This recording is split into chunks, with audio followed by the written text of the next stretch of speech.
cover up what I don't wanna show. I let you in deeper than I let anyone else before. Loaded up with my broken pieces, took them all and made them yours. Didn't know what my heartbeat needed. Skipping out, no, I can't keep score. When I lose my breath, boy, you got me breathing. Oh, every little thing you do, every time you hold me, take me higher, higher. Every little thing you do, every time you hold me, take me higher, higher. Ooh, you take me higher. Ooh, you take me higher, baby. You take me higher. Ooh, you take me higher, baby. You take me higher. Ooh, you take me higher, baby. You take me higher. Yeah, you take me higher, baby.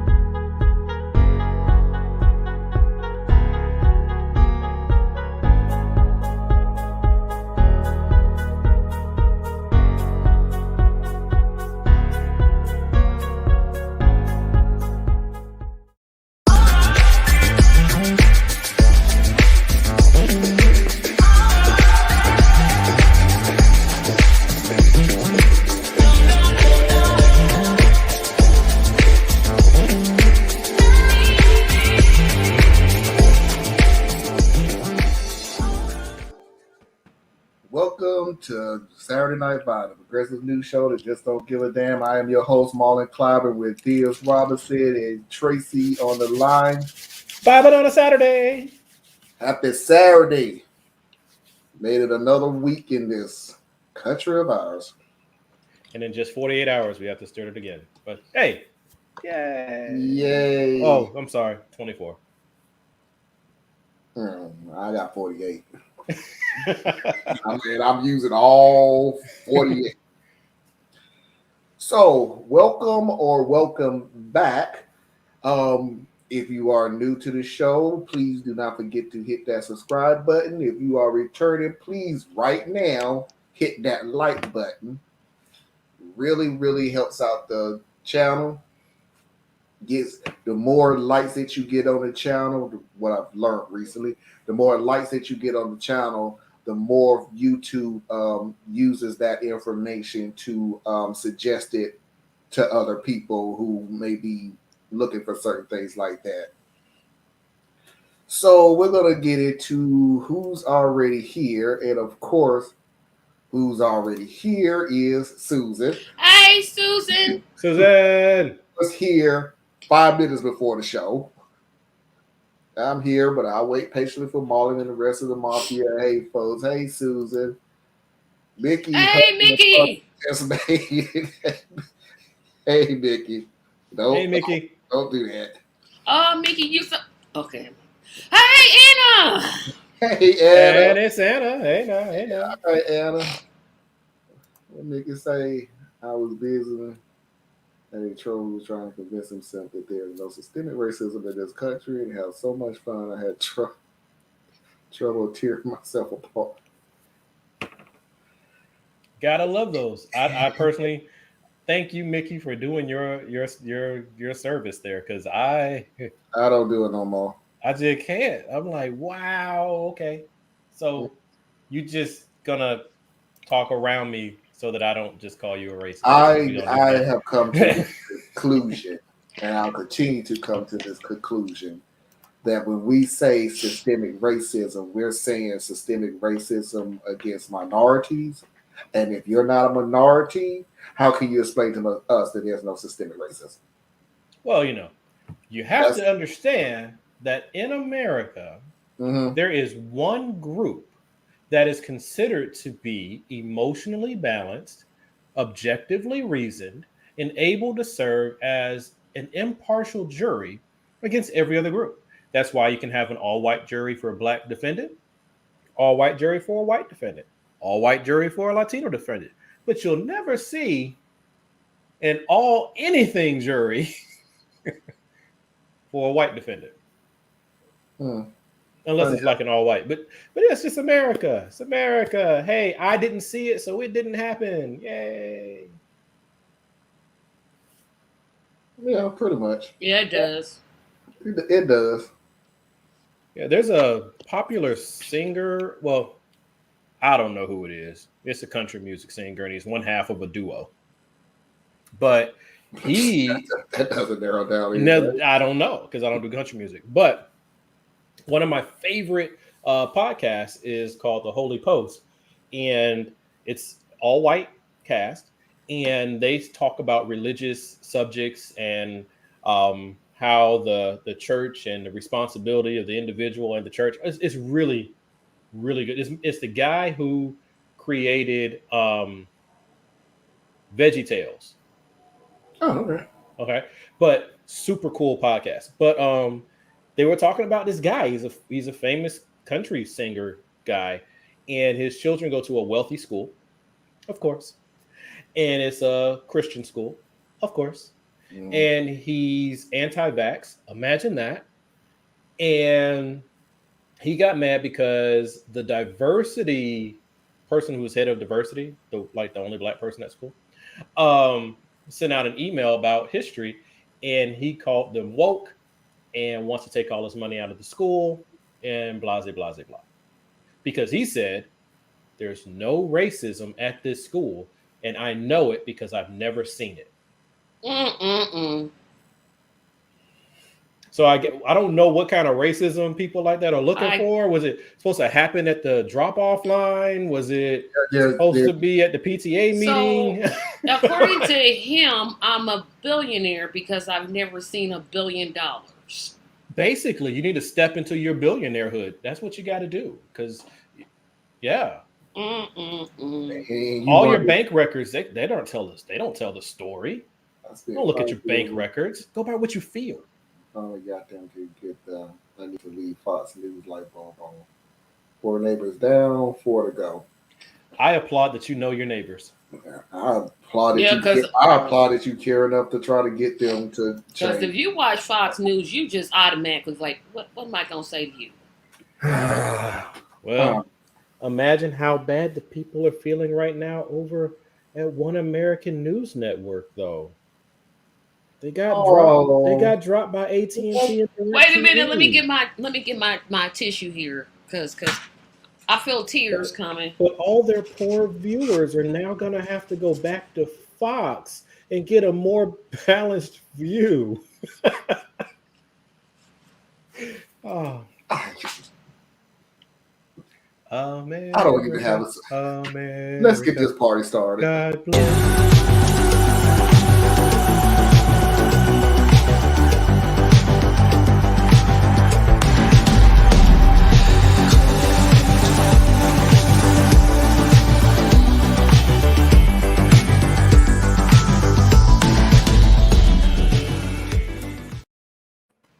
All right.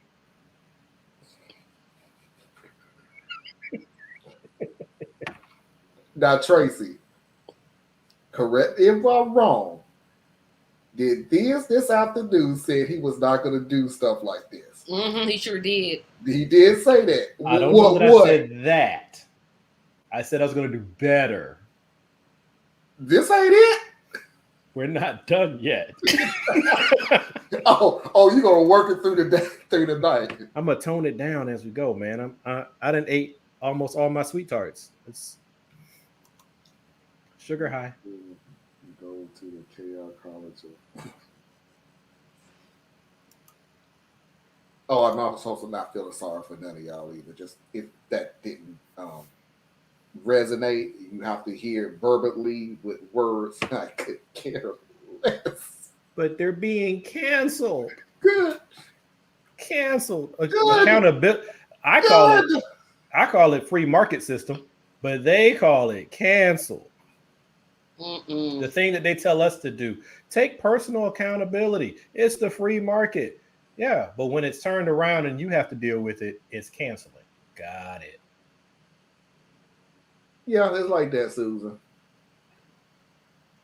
It's the dancing bear. You didn't see it, so Nope. obviously it wasn't there. Didn't happen. Nope. Yep. This is already. Yeah. No. You see how they He do put this? himself I there. just knew He he put was. I himself just there. knew he wasn't gonna make it. I just assumed it was gonna be later on. This in is like show. I the didn't know quickest it was gonna time be at the though. beginning. We haven't been on this show not 10 minutes, and I'm like, well, Yeah, that's quick. He can't do it. I don't get it. Accept him for who he is. But I've gotten better. You got to admit that. We'll see. So we're going to continue on with our discussion about love language, and today's love language is quality time. I spend quality time with you. Yep, under 10 minutes. For those who are wondering, the song is sung by High Five and it's called Quality Time. Wonderful love song from the 90s. Okay.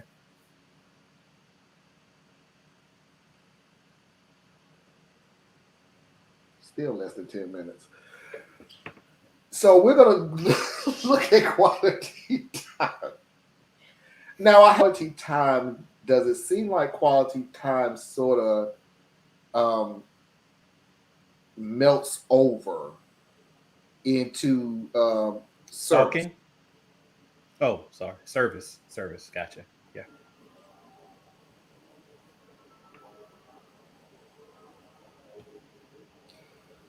Yeah, it's gonna be that type of show. So here's quality time. So, what is quality time? Quality time means giving someone your undivided attention. It's spending intentional time with them to show them that you genuinely care for them. This can come about in two different ways: quality conversation and quality activities. And quality conversation is when you just spend time listening to somebody, their thoughts, their feelings, their emotions, desires, and in return, you just share your heart back with them as well. Quality activities, on the other hand, is more about doing things together. And it doesn't matter really what you're doing. It's more about investing time into something that the other person just has a genuine interest in. So, what stresses them out? When quality time people don't feel listened to or understood, their anxiety begins to rise. When they feel that your attention may be divided or that you might be bored with them, it sends them the message that they're not really worth your time. So how do we love these people really well? Solid conversations and intentional time together can help to reduce anxiety and increase connection. Take the time to listen and understand someone so that they can feel truly known and cared for. When you begin to show that you have a genuine interest in somebody and spending time with them, you will begin to see their best traits come out in abundance. So how do you think that went? Pretty good. Yeah? Tell me about it. Thoughts, feelings, Ooh. desires. Oh, do you have time? Quality time.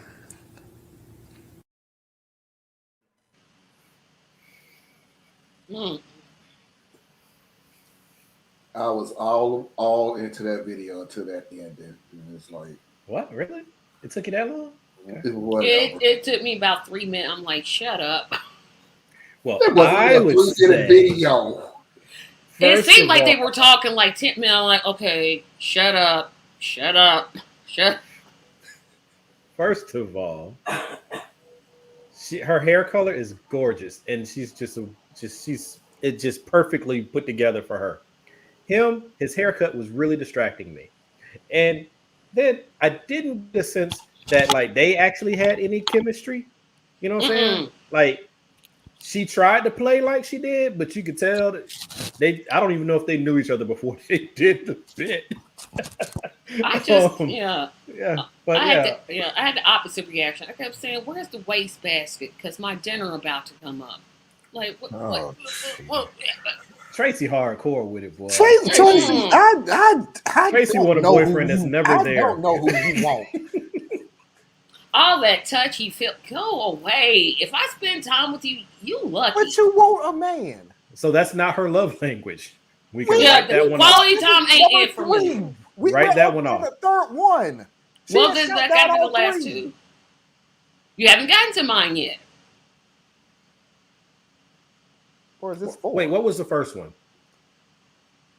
Affirmation, wasn't it? Yeah, affirmation. That one, I said, okay, I'm then nice did with it. services, and then today is quality time. Yeah.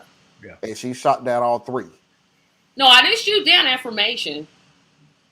No, you didn't shoot down affirmation. No, I said it's better when it's genuine. Of course, based on this, affirmation with Tracy would be send it in a postcard because I don't need to hear you. Yeah, if you talk to me and you in your cell phone, I'm not gonna take it personal. Everybody else having trouble. I think we're having some issues, or they're having some issues. I'm not seeing any issues on my end. Quality time, standing over my shoulder, watching everybody do advice. Mickey, you so right. That's what I'm like. That is not quality time, Mickey. Like, I gotta be with you every minute. No, you don't. No, that's not what they say. I need quality time for my partner to have. Oh, I'm so sorry to hear that. Sorry. I'm so sorry to hear that, Anna. Hope the bounce back is strong and fast. Yep. And what are you saying? Susan, it stopped and was loading for me. You too. I thought it was my laptop. Well, I'm not having any I'm problems. not having any issues. And I'm streaming it. And I wasn't looking at the time, but I didn't see it. Yeah, I didn't either. I'm like, okay. But yeah, I mean, quality time, depends on people. For me, yeah, I like to have you around. But, that's definitely not my language. Because I already told you, mine is like touch and affirmation. Those are the two for me. But yeah. But I can see how, some people really like stalking. Right. Yep. Right. Some people like feeling smothered. Some people like that. It makes them feel all warm and cozy. The girlfriend that's got to make her husband FaceTime during his entire shift at work. Oh, good gracious! Yes, I've seen that where they have a girlfriend because it's not usually the boyfriend. The boyfriend is more overbearing. Like, where are you at? Where are you at? Where are you at? But the girlfriend thing is like, what are you doing? What you doing? What you eating? Every hour. I'm like, see, that's the kind of mess that makes me sick. Go away, get your own life, be interdependent because you can't totally be independent. That's just stupid. But come on, you don't have to latch on my leg 24 hours a day. Literally. Can we be apart enough for you to miss me? Exactly. I am literally the only romantic person in this. There's nothing wrong with being romantic. But stalking, like you got to ask me where I'm at. Stalking, y'all called it stalking. It is stalking. I'm gonna send her flowers every day, even though she's allergic to them. I'm gonna know what type of flowers she likes. And this is what I figured quality time was because I did it yesterday or today, one of the two. Yeah, it was yesterday. My wife had a bad Thursday. Unfortunately, I was not able, or we was not able to talk about the issue Thursday, but I did remember Friday.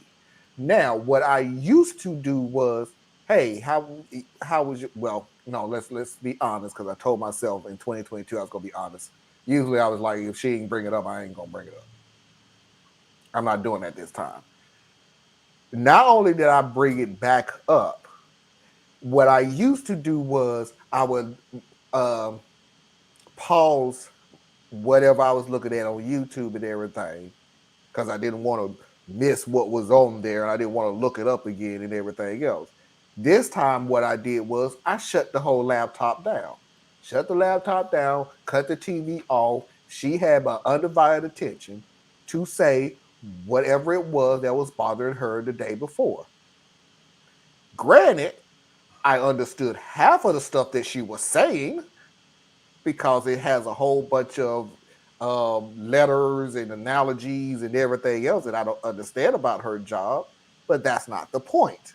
The point is she had a bad day. I wanted her to speak about what the bad day was, and I gave her my undivided attention. Now, is anything what I said sounds like stalking? No, but in my world, that'd have been more of an act of service because that's an act of service for me. No, I mean I get what you're saying, but like, okay, so everybody has different styles. Yeah. So me, I over communicate, as you can tell. No, I know.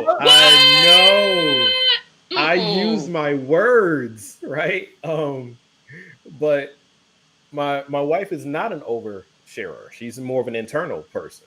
So and I'm gonna get to you after this.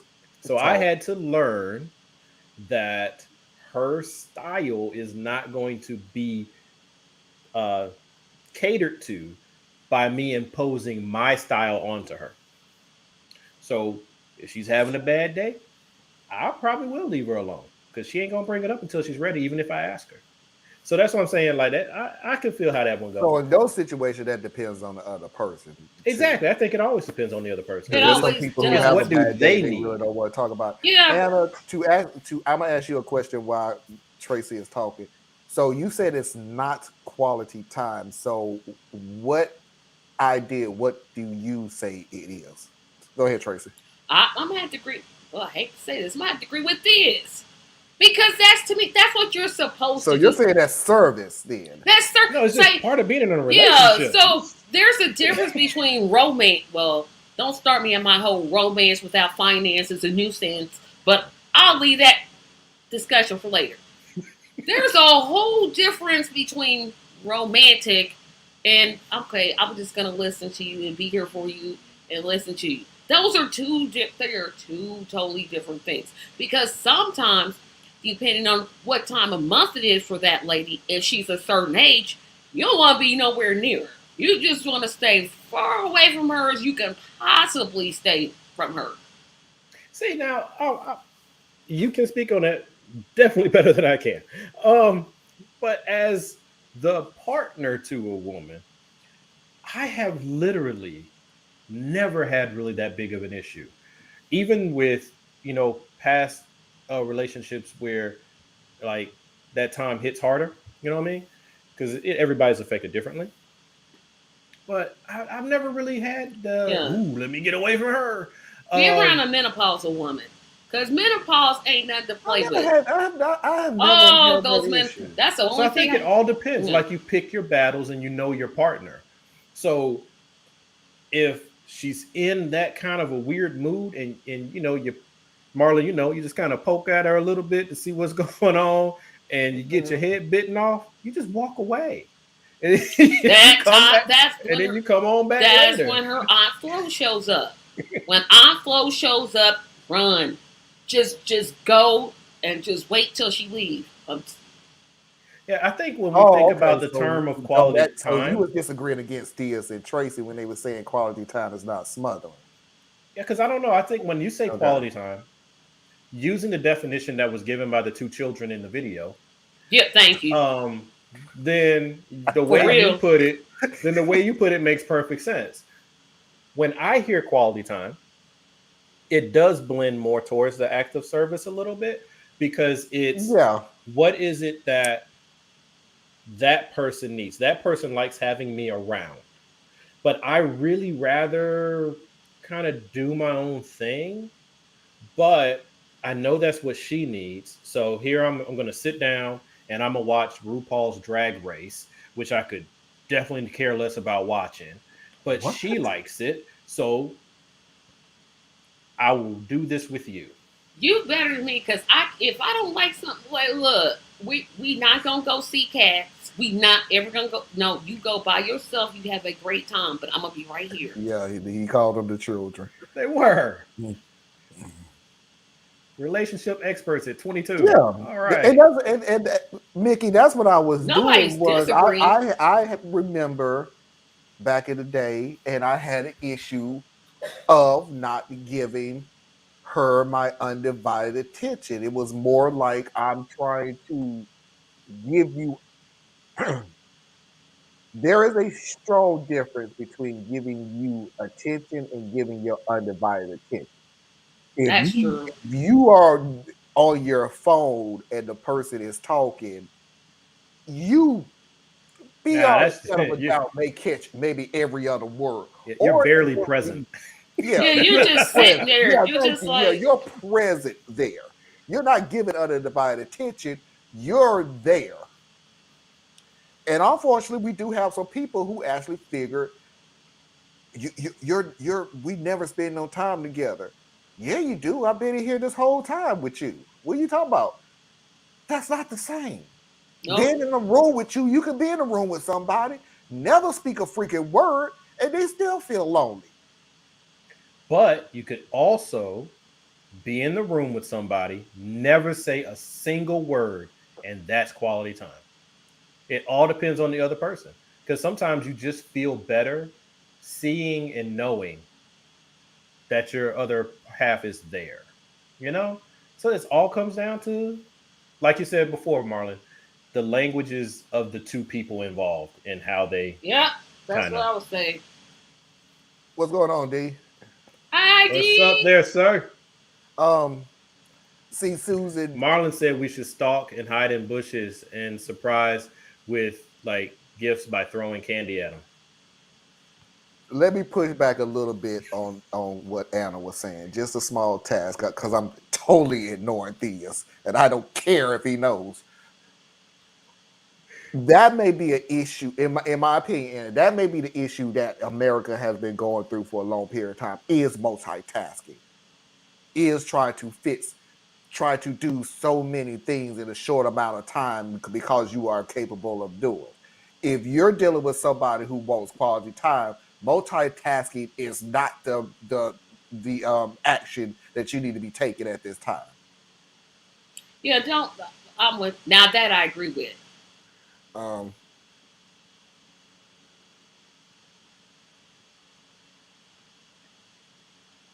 And I'm a I can scheduler. understand That makes sense. Yeah, I Yeah. can see that.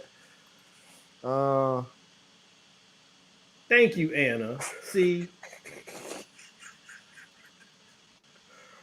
Or you could be in the room with somebody, have a discussion, and feel like you was alone the entire. The entire time. Yes. Yeah, that's my point. If you're sitting there and people have come to the. It took me to 2022. I don't know what it is about this year, other than maybe because I'm turning 50 and I'm looking at a lot of stuff in my past and went, you know what? You argued about a lot of stuff when, frankly, you was just flat out wrong. I don't do that. Again, there's a shock that you was flat out wrong with. So, not that I'm not wrong. That was one of them is the fact that I would be in the room with my spouse and we be in there for hours. And somehow it just seems like we're there. I don't see the difference between being married and having a roommate then. I can spend in a room. I was in the military. You remember you had the day room in the military, Theus? I mean, I didn't serve, but I know exactly what you're talking about. That's the little rec room. In the rec room in the military. That's the equivalent of it. You could be in a rec room for hours with everybody else. I don't mean it was quality time. I know that's a little at this point, but my point is, you can be around people and still be doing your own thing completely. Yeah, exactly. Now that some of us introverts, I'm like, you can't be on all the time. It's literally impossible. You'll drive your partner insane, or you'll drive yourself insane. I get that, and I kind of cringe a little bit on the quality time thing, and I'll tell you why. Because there is a difference between saying, I'm agreeing with you, Theus and Tracy. There is a difference, and it's individual. So we know this year we're not playing absolute anymore. There is a difference between, hey, my love language is quality time. So let's spend quality time together. So let's go do things. Let's go to dinner every week, or let's pick a movie. Let's look at the movie together. You pick one this week, I pick one next week. Quality time. There's a difference, because I really did cringe about what you said. I ain't got to FaceTime you in the middle of the freaking day. Really? But if that's what your partner needs. But if that's what you're... Why would you need that? Because they're already insecure. You don't know what your they're partner already insecure. So have we surpassed quality time, and that's more insecurity?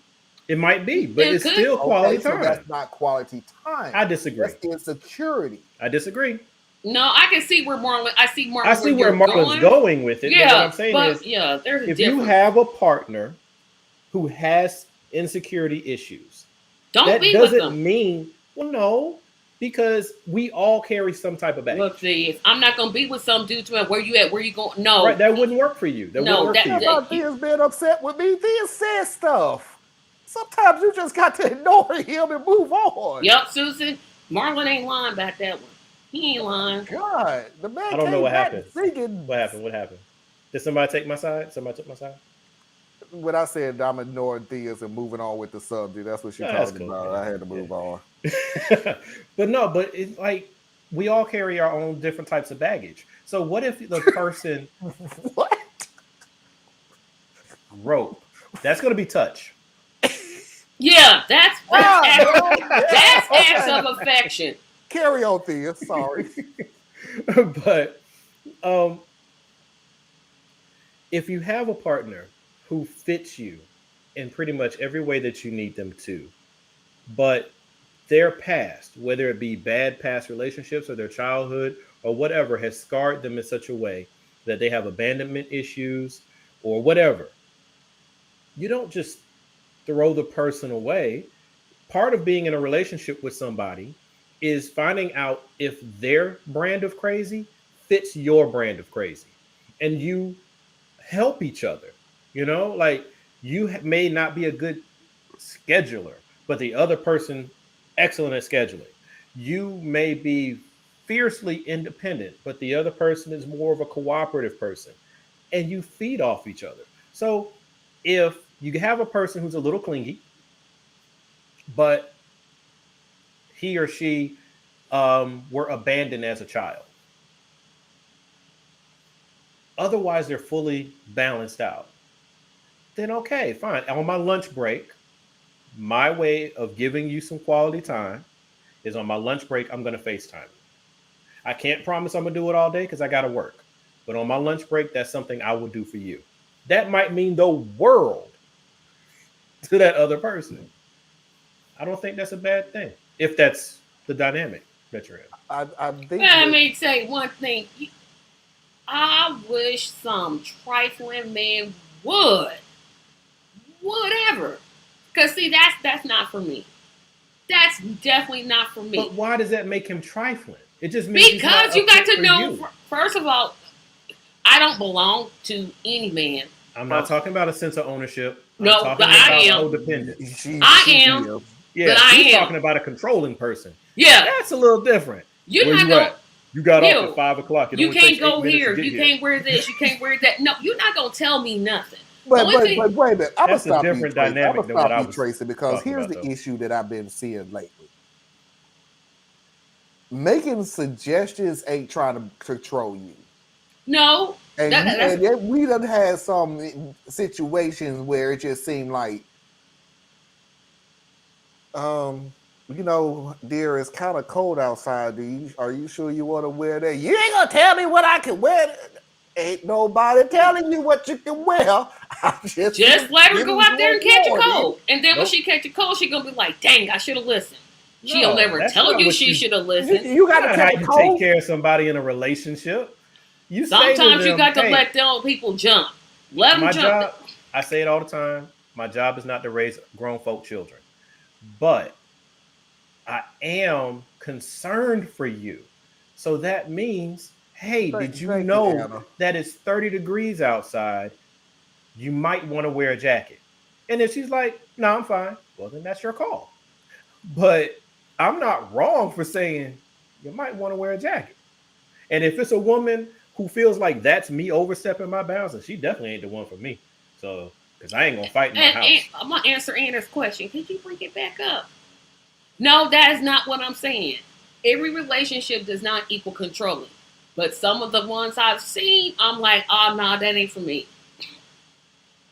I think you might kill I'm not even a relationship, but the pathway into a relationship, because it'll throw off some warning signs for you that may not even be real, but because for you you're sensitive to them, you dead it right there. Yeah, like if you some man that got 5 kids by 5 different women, nope, you're not for me. Bye.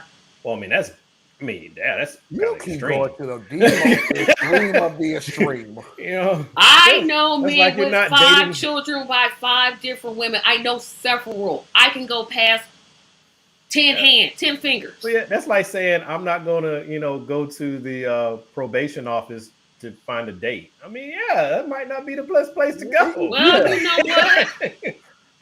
I mean, they are free. free. I'm just saying. But they might have some commitment issues. All right, I'm gonna put this last thing on, and then we got to move on because we over the 30-minute mark on this subject. Anna, I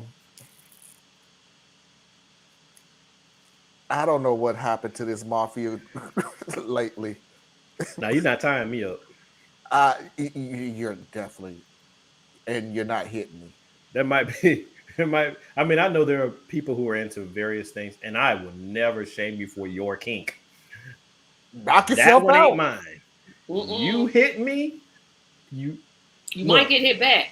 No, you gonna get hit back. Odds are you're not gonna get hit back because I'm a dinosaur. You don't put your hands on a woman. You will be leaving.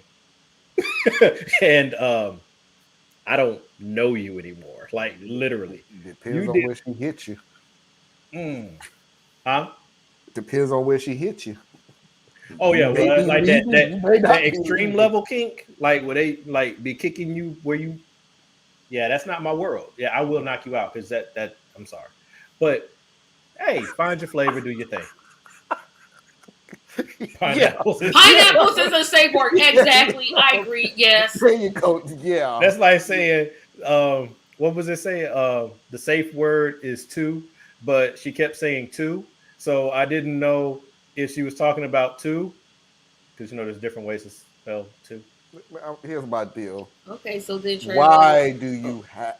Never mind.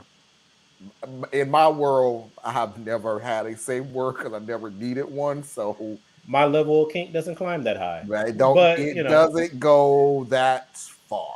Because I'm more afraid of jail than anything else. Yeah. Thank you, Mickey. Yeah. I agree, Mickey.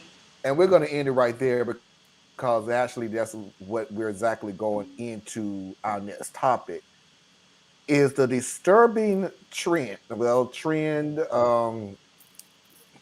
situation that's going on in the United States. This one video that I'm showing you is in the UK, I believe, but it is worldwide, and that is the reporting of spousal abuse have gone up since the pandemic.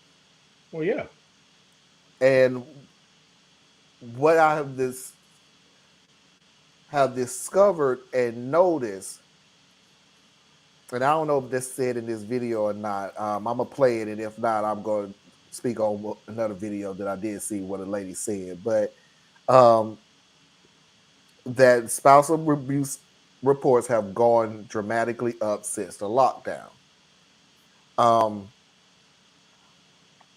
I was speaking from I looked it up because I was thinking from another way of saying it, and I am going to tell you what I was thinking.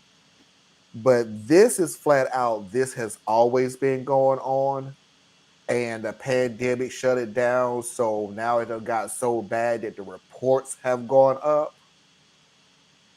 My thinking was,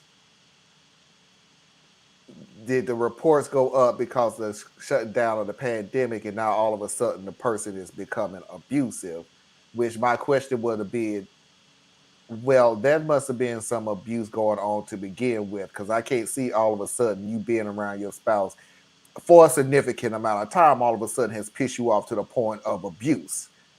No, that can happen too. So we're going to take a look at this video. We're going to discuss it on the other end. For those living with abusive partners, the coronavirus lockdown could be a living nightmare. Domestic abuse rates have increased globally since restrictions to curb the spread of the disease came into place. Calls to helplines have doubled or tripled in some countries. There have been reports of domestic violence killings in Britain, France, Spain and Italy. The UK National Abuse Hotline reported a 25% increase in calls and online requests for help since the country's lockdown began on March 23rd. The situation in other countries is also worrying. Tunisian authorities say cases have increased fivefold. While in Jordan, a video of a woman describing how she was allegedly abused by her family has gone viral. The UN is urging governments to incorporate domestic abuse policies into their COVID-19 national response strategies. That means increasing investment in online services and civil society organizations, making sure judicial systems continue to prosecute abusers, setting up emergency warning systems in pharmacies and groceries, declaring shelters as essential services, and creating safe ways for women to seek support without alerting their abusers. France announced it will pay for hotel rooms for abuse victims, open pop-up counselling centres and provide extra funding to domestic abuse charities. In parts of Spain, abused women can request a Mask 19, a code phrase that will alert pharmacists to help them.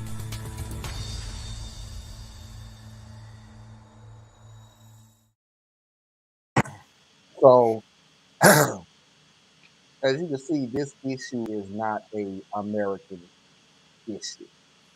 This is a worldwide issue. This is something, and it wasn't in this video, so now I can't tell you what one correspondent said that sort of just like, oh, that's just terrible. She said her spousal abuse have gotten so bad that the spouse is willing to risk going out and getting COVID instead of staying in the house. That's terrible living. That is terrible living. That would even be a choice. So my initial thought going into it was, oh, you've been around your spouse so much, all of a sudden they done pissed you off enough that you want to start abusing them. I can't see the connection. There had to be some issues way before the lockdown. But no, they're literally saying that the numbers done gone up because you pretty much done locked the people in with their abusers. And now this is not a choice in the matter anymore. They now have to forcibly call somebody for help or die, which is the worst case scenario. But yeah. Tracy? This is one of those things that really, it takes a lot to make me mad because I consider myself an even kill type of person. But domestic violence is one of those few things that I get altogether angry about because it shouldn't be. It's like this COVID-19 and all this variants has made an already bad situation worse. We already had domestic violence before COVID. And now that people are essentially trapped with each other 24 hours a day, 7 days a week, those tempers start to flare. And now you're doing things that you don't want to do. Instead of providing tools to people like, hey, you feel like you want to hit somebody, go outside and take a breather, walk around the block, or do something. Now, I know that doesn't stop all abusers, but it's like the one thing that the gentleman with the heavy accent said, I'm like, well, okay, that's fine. You count them as essential workers, but why not give people the tools to curb that violent tendency in the first place? I think they was caught off guard. I think they didn't see this. Like law enforcement or whatever? Law enforcement, the services, and everything else. We're not talking about there was an uptick by 10%. They're saying that the calls have doubled and tripled. Well, this is a sore subject for me. I'm hypersensitive about abuse to women and children. So this is not something that works very well for me as a discussion point. Mainly because I don't like the situational fake outrage. Like, spare me that. everything that they just listed that Europe is talking about doing, they're not even talking about doing that here. And they use the abuse of people here just as a talking point. When the schools were being shut down, they were like, well, the children won't get to eat and the children will be left with their abusers. We won't be able to identify the abuse. But you don't talk about the abuse that happens when we weren't locked down. You didn't talk about the food scarcity when we're not locked down.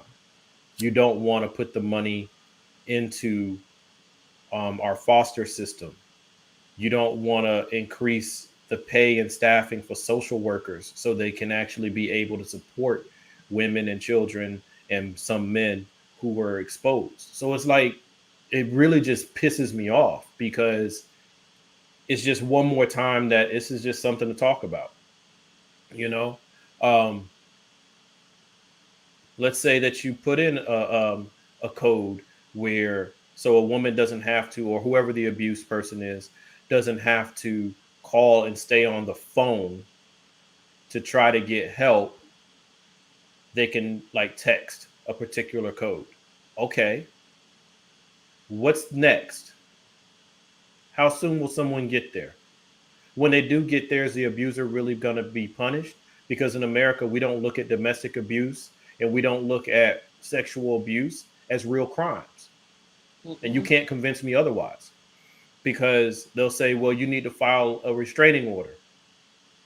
The hell is a restraining order going to do for me when I don't have anywhere else to live, or he knows where I live? Or if I take an action that offends him, it will escalate beyond the slaps. Or if I manage to get away, he's always got an eye on me or the kids. So how do I get both of us away at the same time?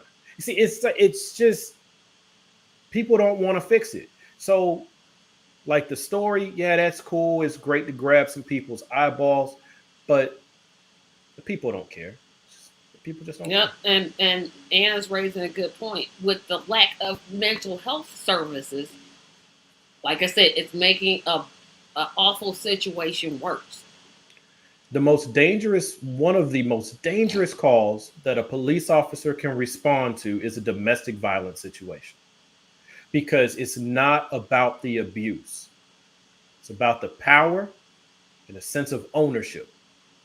So when you show up, you are threatening their power and you're threatening to take something they own. And they will hurt themselves, their victim, or even the police in that moment. And then we'll arrest them and then set them back out in a couple of days because whatever. And she doesn't have the resources to leave. She doesn't have the resources to get her own apartment or go to a shelter. She doesn't have that. So naturally, she's going to have to be forced to live with this man who's abusing her. It's like, what are we doing? And I'm one of those people who say, which is kind of feeding off of the statement there, put them in the dirt. But the problem is, we're a government. We have a government. The government at least should be doing its best to not make someone have to become a killer to no longer be abused. Right. And then we still wind up putting them on trial. And then we'll put them in jail. And then put them in jail because apparently we don't have resources until the incident. And then all of a sudden we can always question, why did they not do this, that, the other, this, and everything else? We have the money to punish. We don't have the money to help. No, we sure don't. And you think about the children that witnessed this, they're more likely to be abusers because all they've seen is abuse. So now they're going to abuse. It's like, okay, we got to stop. And then you push them in, and then you push some of them into the system where they get abused. Exactly. And you wonder why they grow up to be abusers of some sort. The way they are. But you don't really wonder. You don't even think about it. You don't even care about it. No, I think people would care if they had to look at it, but since they don't have to look at it, they don't. But and that goes across the board, because how often does anyone really think about children who are in foster care? They're treated like throwaway children. I'm sorry, I'm getting angry. I'm sorry, but no, I just No, I hear what you're saying, I've but always thought that though. I've Yep. always wondered. It's amazing how we have so many foster kids in the system, but yet we're still wandering around here trying to get the babies of the babies. Because apparently turning 4 and 5 is all of a sudden you're Yep, that's America. Don't we let's be live? real about it. People don't care if it's not what's happening in their house. They are concerned when the story comes up. But that's as far as it goes. It's as far as it goes. yeah, it has now become headline fodder. Not even An now. It's interesting just it's story always been for 2 always. weeks that you can broadcast, get your money, get your views, and then let's move on to the next whatever that happens. Nowadays, that wouldn't even get you 2 weeks. Nowadays, Nope. that'll get you a 5-minute spot on the local news, if you're lucky. Because what's happening to the children who come up missing all the time? Yeah, We know Yeah, exactly Mickey. where they're going. That's a good point. Some of these children grow up in this, And then it's they a norm, marry abusers. and it's a The whole norm. thing is in a cycle, and we as a society, because it's apparent the government isn't going to do this. This is how We have sick, to break it. we have the sickness, and this is so sickening to think we actually have girls who grow up with abusers who will not date men who does not abuse, because Well, that apparently not abusing her means you really don't But love that's no, her. no, no. Marlon. No, that's not true. No. That is a slice. But what it's really feeding off of, from what I've been told by women who have been abused, is there is an air of what a man is. So it's because physical abuse almost never is the first line, right? There's a courtship where you create the era of the aura of I'm going to take care of you, I'm different, right? That protector thing, like you give that off. And then for predators, they realize where your weaknesses are and they turn it up. But there's a behavior type within the man, like the way he carries himself. I don't know. I can't really diagnose it because I ain't never had it happen. I'm just going by how it was explained to me. But it's like people have types. Like I usually like quote unquote bougie women, somewhat stuck up and goofy. I like goofy and I like kind of bougie. I'm right? actually shocked on the bougie one though. Huh? I'm actually shocked about the bougie. Well, I have a self-serving reason. I've thought about myself a lot. I have a self-serving reason part of it. 22 would do that to you. No, it's been like this since I was a kid. Like literally, I've spent pretty much my whole life feeling like I don't fit in this world anyway, because I think differently than most people I come across. But literally, it's like, because I do not have a sense of ownership for a woman, I look for a woman who already has guardrails that I can deal with. So if she seems to have very high standards and she's kind of bougie, I no longer have to feel like that sense of it's not even over. It's a sense of ownership, right? Where you're like trying to keep all the guys away from her. If it was hard for me to get to her, it's going to be hard for the next guy. So I don't even have to worry about that. So I like that about certain types of women. And I like goofy, silly kind of women because I'm so serious. So that's always been my thing. Like I went to college looking for Whitley Gilbert and Freddie. That's what I went there looking for. And with some success, we're kind of in a blend. But yeah, so when you have a type, you have a type, and unfortunately, sometimes your type isn't good for you. Yeah, and all those girls who do that, that's all they've ever seen. I mean, if you think about what most girls think about when they look at their father should be their hero. He should be an example of the type of man you want to marry. If all he is abusive, physically or verbally or what have you, then that's what she's going to go towards, because the example of a man that she should see is always in her father. She sees other men through the eyes of her father. I know I see men through the eyes of my father. I think, oh, is this guy like my father? Oh, he's like my father in this. Now, in the most tragic sense, yes, you do find women who feel like being hit, or you find good dudes the same way. There's just fewer of them, but that feel like that physical thing is a sign of, negative attention is still attention. Yeah, that's like on your most tragic end of it. But more often than not, it's that swagger, that confidence, that you are real. Yeah, as dudes, we've been around dudes who, you would never let be around your sister. That's why you won't even let him kick it in your circle for real. You know what I'm saying? We know those guys are out there. We may not have ever witnessed them go off the rails, but we know the type. But we know them. I'm going to show these last two, and then we're going to take a break and get into some funny, silly crap. You can give you that ability, but you make it survivor instead of claim. Yeah. That's a dream that I'd rather be pushing for. Anna. I love when these types of shows bring updates to these stories, because these updates are rare, especially on mainstream media. I appreciate that statement so freaking much, because that's exactly what I want this show to do. That's exactly what it is. I am not going for the clickbaits.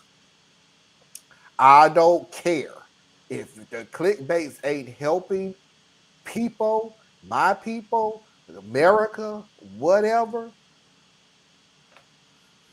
I don't care anymore.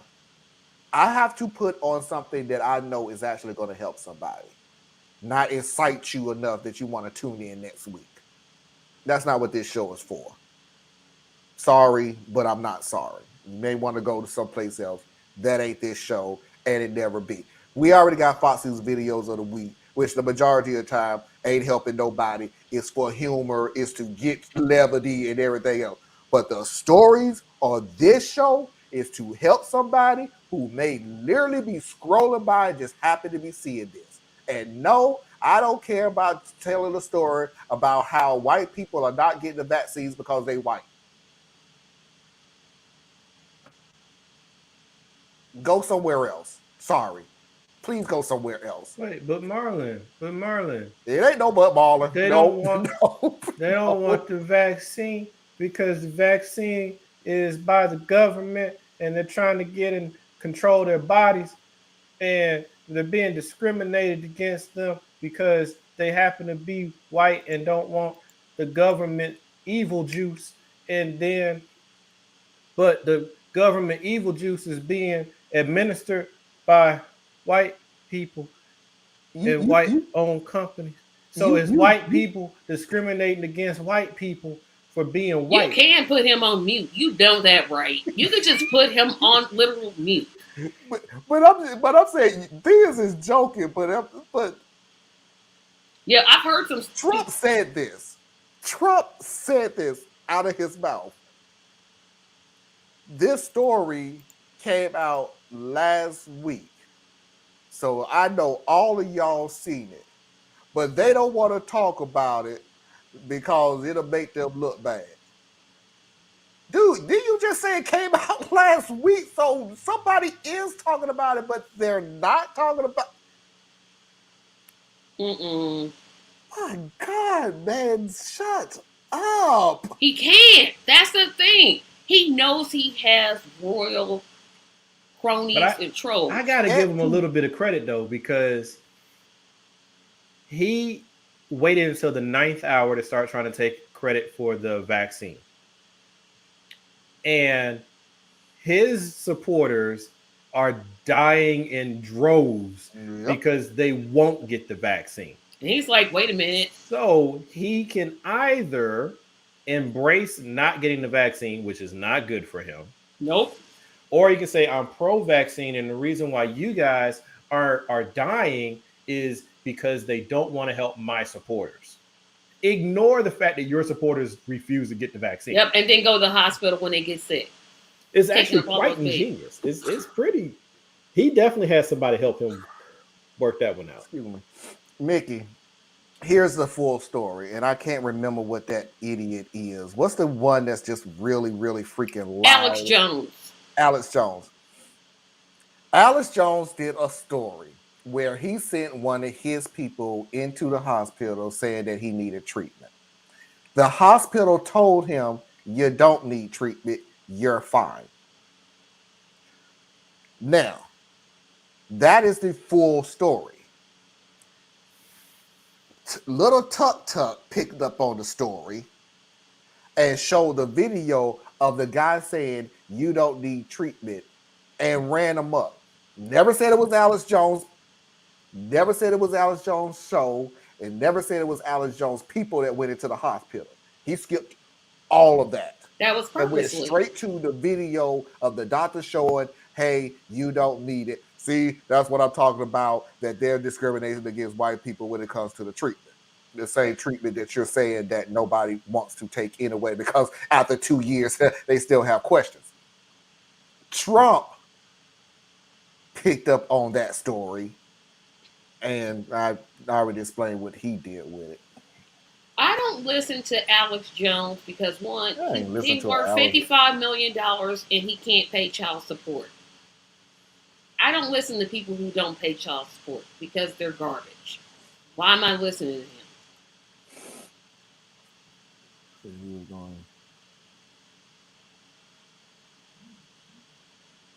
I say don't give it to him. I'm like, hey, your governor's acting a stupid idiot.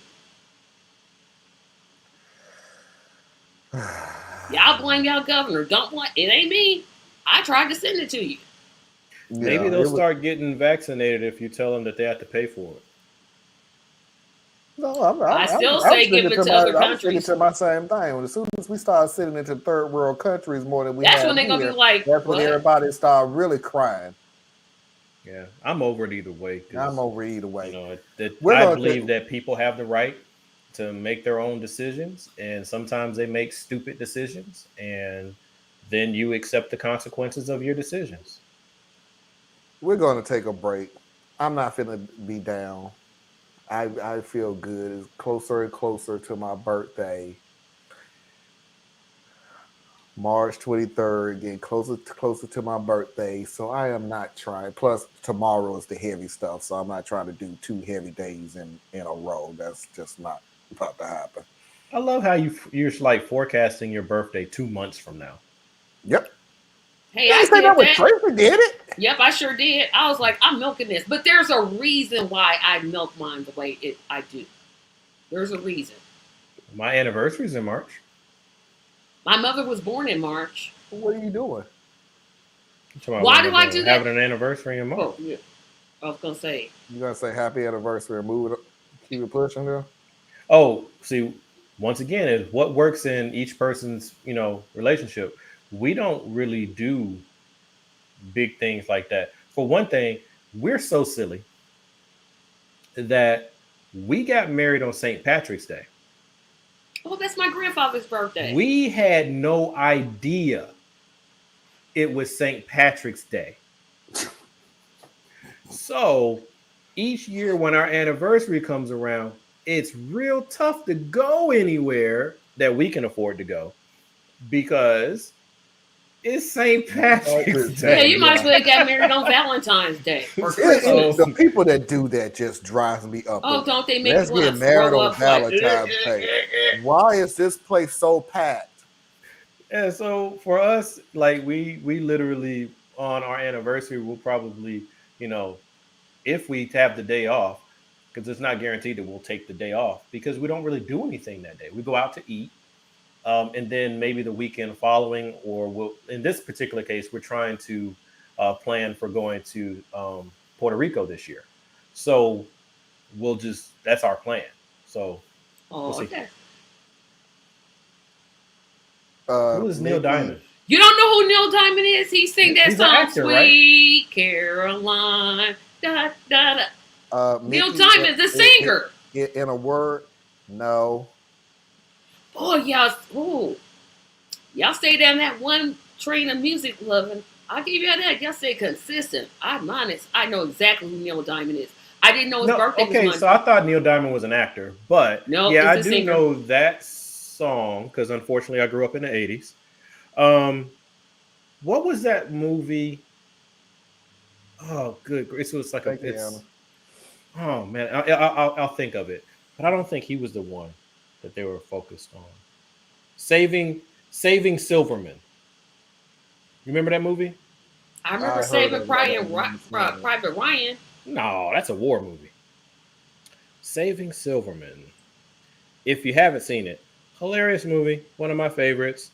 But I'm trying to figure out who was the singer they were just so obsessed with.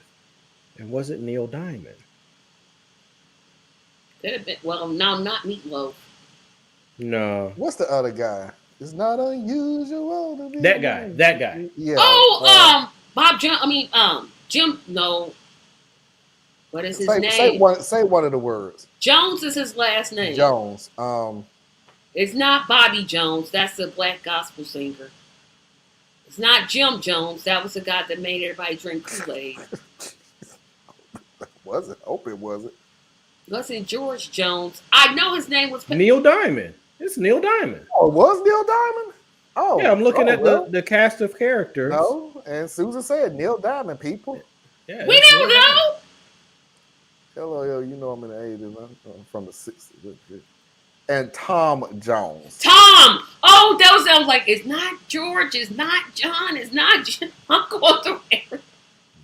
You named that movie is hilarious. You named a doggone serial killer. So, was he a serial killer or was he a shepherd to death? They're the same thing. Why would they mute him? I'm telling you, mute him. Why would there be a difference in the two? There's literally no difference between the two. They wanted to go and he was leading them there. Tracy, my mother is jealous of her. She wants her. Don't nobody go to the beauty shop. Hey, beautician, give me all gray with little specks of black here and there. Don't nobody do that. I don't know. Your hair is looking really good today. Okay, Mickey, you right. He did not. He technically didn't, but he did not kill anyone. Exactly. Fun fact. I got a family fun fact that connects to Jim Jones. My grandfather, who was a pastor, preached at his church. And lived to tell about it. No, that was before he went crazy. He didn't take the trip. Nope, that was before he went Jim Jones. Yeah, before he went to Guyana. Yeah, that was way before. Hey, but one of the actresses in that movie is called Amanda Detmer. She's always just been so pretty. She's like really goofy in an adorable kind of way. Anyway, carry on. If you haven't seen it, go watch the movie. We're going to take a break. Hilarious. I'll take your word for it. If you like the American Pie type humor, it's like kind of it's an old Jack Black movie. Yeah, I'm more into Three Stooges humor. So, okay, I definitely taking a break now. How you gonna not like the?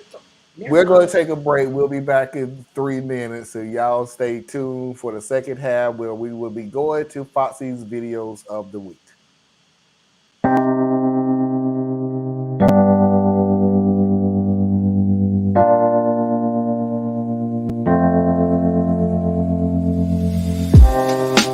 Living for weekends, wishing I could take a break from this world. Running on a hamster wheel, but searching for something I can't feel. I just wanna be a lost girl and fly. Take a breath, feel my wings.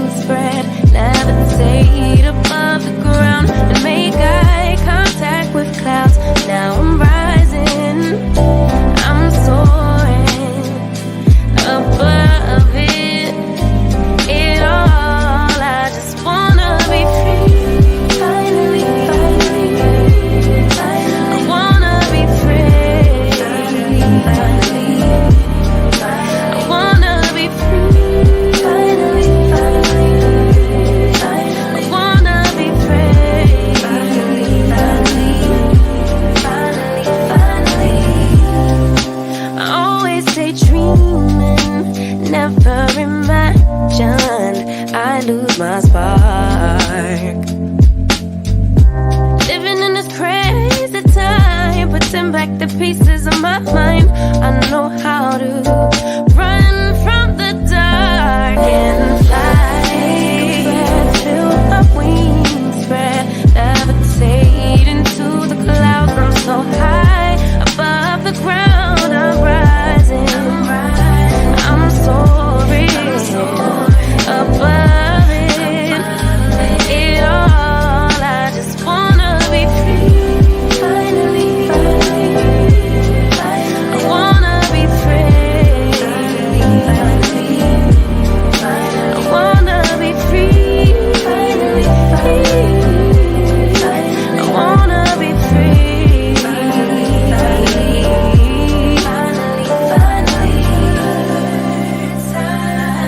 Higher to a bird. You, I'm rising. I'm soaring above it all. I just wanna be free. I wanna be free. I wanna be free. I wanna be free.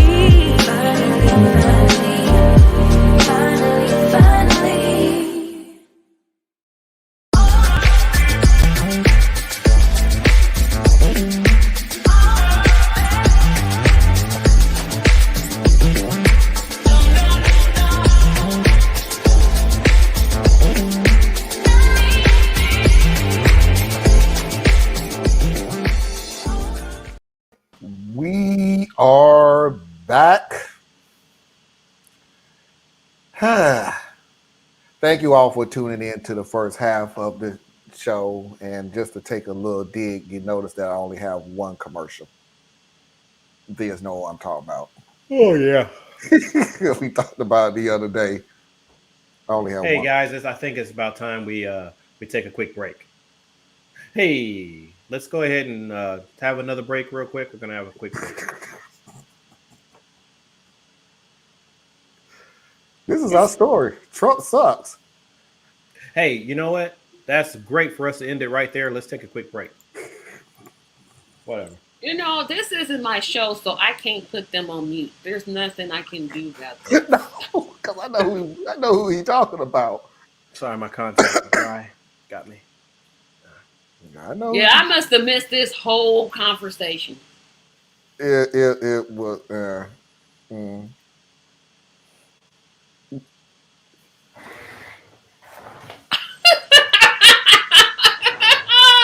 You also may want to mute yourself, Theus. That was my chair. Oh, I thought you would blow your nose. No, that was me scooting across the floor on my chair. I had to turn off my heater. It got too hot. Yes. See, Mickey, again, I don't need to know all that. But I do it for Mickey. It's perfectly human, and there's nothing to do. That just makes sense to me. I wish I had done that. I didn't do that. I actually do it. What you say about this? What I do? She was about when Marlon took you down. I didn't take him down. He took his own self down. Yeah, he took himself down. I thought he was blowing his nose. It's like, dude, can you mute? What's the point of not seeing it if I can hear it? Good thing I didn't have a flatulence issue. That's farting, Tracy. I know it. You know what? Oh. Well, I know you didn't want to read about the urination or pee. No, pee. Oh, I said pee. I hate I don't have that video.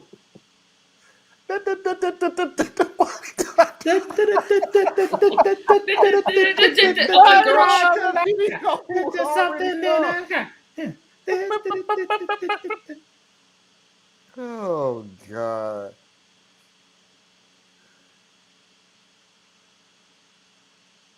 Oh, don't worry. You're the safest person in this place now. Sound like some good chicken, though. I don't do lemon anything though. What? lemons are Lemon great. pepper? Lemon pepper wings? No, Lemon no. pepper wings. Nope. Proof you ain't from No, the. I don't. I know what you mean. You No, live too far up Yes. north, lemon bro. You live pepper. too far This up is north. the man that likes mayonnaise. True. Mayonnaise. True. Yeah, you're right. I'm sorry, Marlon. I was wrong. So as I was saying, I don't like lemon anything, and I do enjoy mayo. I don't see an issue with that. Apparently, I'm the only one on this show who has, taste buds. Sorry, not my fault. And Miracle Whip is the same thing.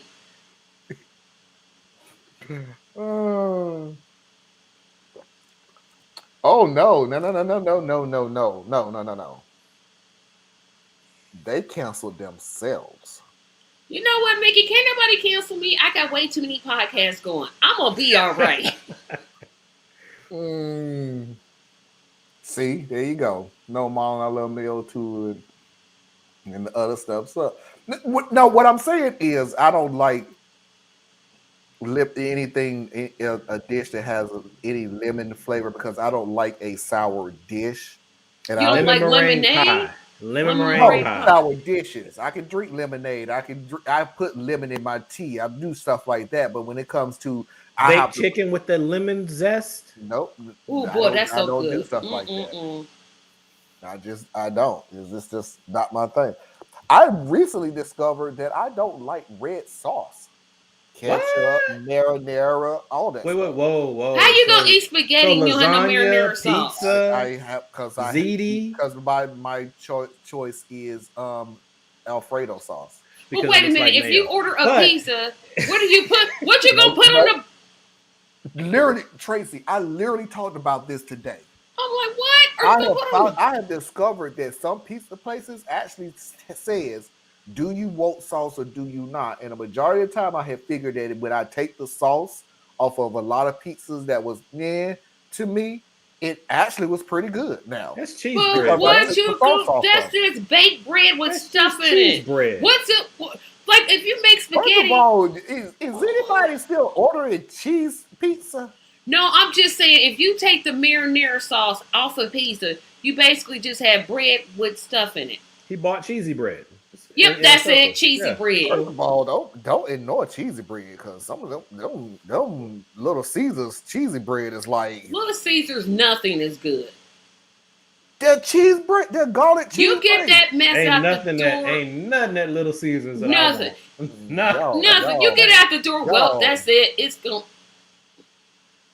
You might as well go to Papa Murphy's. Here's your starch stick. What's wrong with? No, wait, they've been doing that no. lately with with grilled cheese sandwich. put Instead of mayonnaise Yeah, in- people in put it on the butter, bottom they of the toast, and then they'll instead of toast butter, it. They put mayonnaise. I'll just use butter. I'll Butter. use butter. Thank you. That's cool. But here's the deal. Even I know I'm going to still use butter because of the flavor. If you're, which God forbid, but there are people out there. If your variety of a tasty meal is because of the crust, knock yourself out. I still use butter because it's a flavor that goes along with it. If it has a good crust to it, that's great too. But I'm not just I don't eat going grilled after cheese. for the crust. I just had grilled I'm a cheese for little bit lunch. too sophisticated to still be eating grilled cheese. Lime and honey is yummy on chicken. I'll take your word for it. I mean, I've definitely used honey, but I've never done lime and honey. But I it don't might do- help. Lime is real tricky though, because you had to. Lime If is you go like too much, it ruins super whatever tart. You be you like, touch. okay, let me just. Yeah, you put too much lime on something, you just ruin the food. Lemon and oranges, you can't really go too tart. But that lime, I'm like, I mean, I like it, but I'm like, All right, y'all. We're gonna move on because it's getting late. And mayo's disgusting. All right, y'all, we're gonna move on because it's getting late. Foxy's videos of the week.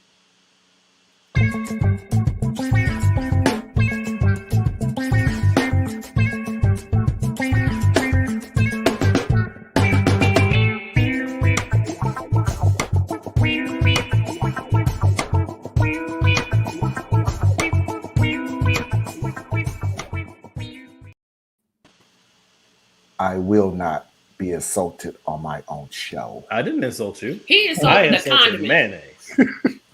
Condiment. You have no taste buds. Whipped egg juice sauce. Thank you, Mickey.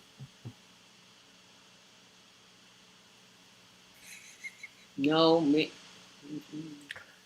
Are you saying? Yeah, she talking about that cooking that one time you did a podcast and you were cooking in your house. Oh, that was out of boredom. Really? When I cooked a burger, that was flat. That was really flat out of boredom. That I was trying to. I could do it again. I don't Tell you one thing, the air fryer, that thing is awesome for making burgers because you can stuff your burger. Because sometimes when you stuff a burger, yeah, if you stuff a burger and you cook it on a skillet on the stovetop, sometimes it'll like fall apart when you're trying to flip it and stuff like that. But every time I've cooked in the air fryer, it actually keeps everything together and it's easy to flip. So if you're gonna stuff it with like cheese and peppers, because sometimes I like to actually put that in between the meat, like almost like a mini meatloaf kind of joint. It's a Juicy Lucy or something they call it. It's I don't know if it had a name. It's just no, that's what the name of it is. In some places it's Juicy Lucy, but it's another name someplace else. It's the exact same thing. You're stuffing it with cheese. Yeah, and the air fryer, one, cooks it pretty fast. Two, the grease drops to the bottom. And three, now if you make your patty too moist, you're still going to deal with the problem with sometimes of it falling apart when you flip, but that just means that you put too much moisture in it. But yeah, I love my air fryer, man. That had nothing to do with anything, so I apologize. Oh, cool. I didn't know that had an effect on absolutely anybody. I forgot I literally made it. Okay, I will put that on my list. Maybe one day we'll, I have my partners in crime. Maybe we'll do a earlier show because there's no way in the world do I want to eat anything at 9 o'clock at night. Oh shoot, that's when I eat dinner. No, I'll be having sleep for dinner. Because if I eat that's not my, real that's early not my thing. and then I wake up, my blood sugars are low. So I have to have something before I go to sleep. Well, that makes sense. If I eat anything at 9 o'clock, it's going to be a snack. There's no way in the world I'm going to eat. Oh, shoot. I'm just cooking up dinner. I'm like, okay, I'm eating. And that's I because don't stay up late. I used to work the 11 to 8 shift. No. The 11 a.m. to 8 p.m. shift. So I didn't have no choice but to eat at 9. Well, see, I work from 9:30 a.m. to 8 o'clock p.m. My lunch is at like 3 o'clock in the afternoon. And that's the last meal I have for the day. You would think that I should be losing weight, but no, I'm not because I don't eat healthy. So I only eat twice a day, but if I try to eat after work, it's like it makes me feel good that I ate something because I was hungry. You know what I mean?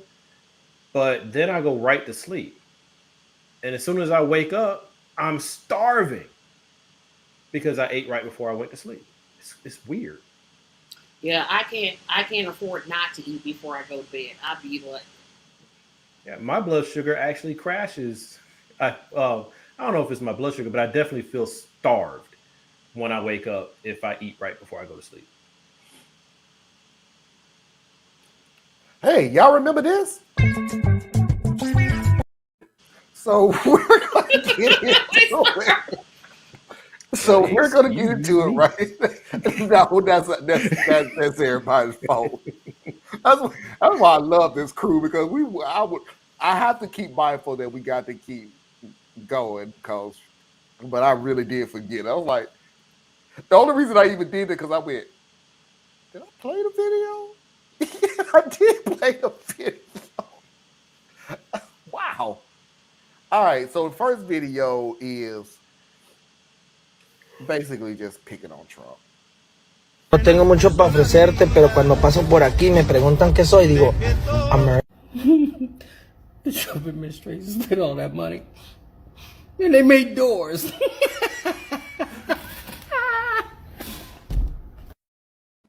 no tengo. No, Yeah. because they stole most of the money and put it in their pockets, i.e., Otis going to jail. Oh, and then getting pardoned. Yeah, but the part about the wall and them going to jail, that was the private money. That wasn't even the government money. They literally stole from private donors. But that wall that they just showed, that was the style of wall that Trump was wanting. Hey, y'all remember when Trump wanted a see-through wall? No, that's when he thought the plane was invisible. No. When he first started talking about building a wall, he was talking about it being taller, going deeper, and maybe even being able to see through. And we're like dog so fences. It's like a fence.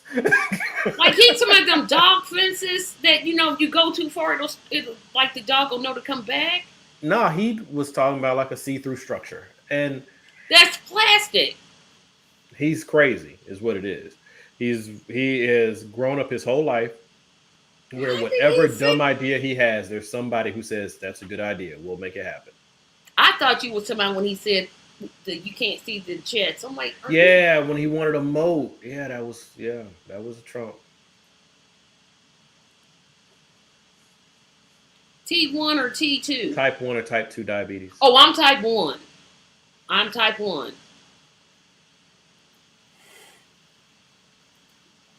I should have known what that meant. I'm like, type 1 or 2? I'm Tracy. Yeah, I'm type 1.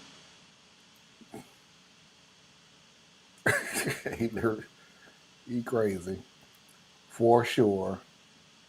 He built a wall. I really can't believe that. With a door on it. Like, he knew that was a dumb idea when he had it. He knew it. There's no way he could be that stupid. Well, the wall was no. It was a play for the racial he thing. can't be. He can't be that stupid. He has proven it beyond a shadow of a doubt for the longest time that he is that stupid. But the wall was never about him building the wall. It was never about that. Oh, okay, Susan. Oh yeah, we got the same struggle. So she know what I'm talking about when you can't eat after you got to eat at night. Yep, yeah, remember that too. And then never forget the fact that he was stealing children and selling them to foster care or losing them in the foster system, so that rich white families could take their pick among little Mexican children that they felt they could take on, which is very reminiscent of what they did with indigenous children. So America is just a house of horrors, man. It's, I'm like, it is. Man, I'm like, well, we can't just blame Trump because reminiscing of the last. The previous 200 4 years, so the entire existence of this country is literally lurching from one atrocity to another. Yep. I'm like, dang, Cuba is looking good right now. I'm like, I wouldn't mind going to Cuba, but I want to go visit these places first. But as soon as Obama got out of office, get myself into first before I go. Yeah, I'm like, I'm not moving there till I see how y'all cook y'all chicken. Well, we know they cook their chicken good. And they have amazing steak, but no, my bigger thing is just wait. Please stop. Why? Because I fed into it. Yes. Your determination of another country depends on how they cook chicken. Yes, because if you can't cook chicken right, what the heck am I going for? Yeah, that'll keep me out of most of Europe. I'll be like, no. That's why I would have to go. France or Greece. If you can't cook your chicken right, why are you talking to me? I agree, Tracy. So yeah, I need an adult.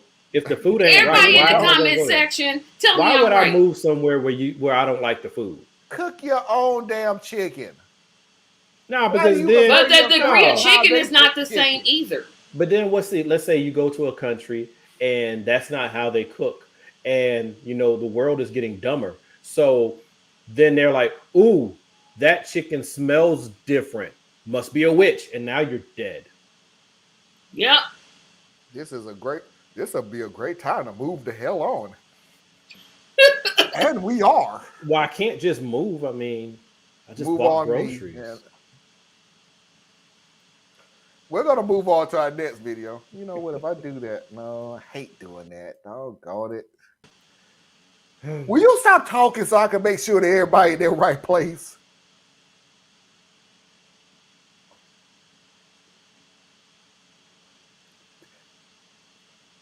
Tell the truth, Mafia. Don't it just seem like you're just ready to hear a fart come out in a few seconds now? You can be honest. You are. Speaking of stupid people.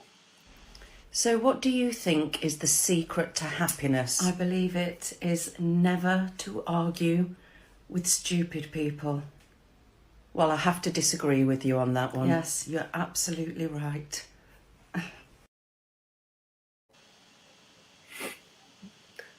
I'm not stupid. I didn't say you were stupid. I did not call you stupid. I just want to know what color blonde wig she got. Where'd she get that at? So what do you think is the secret?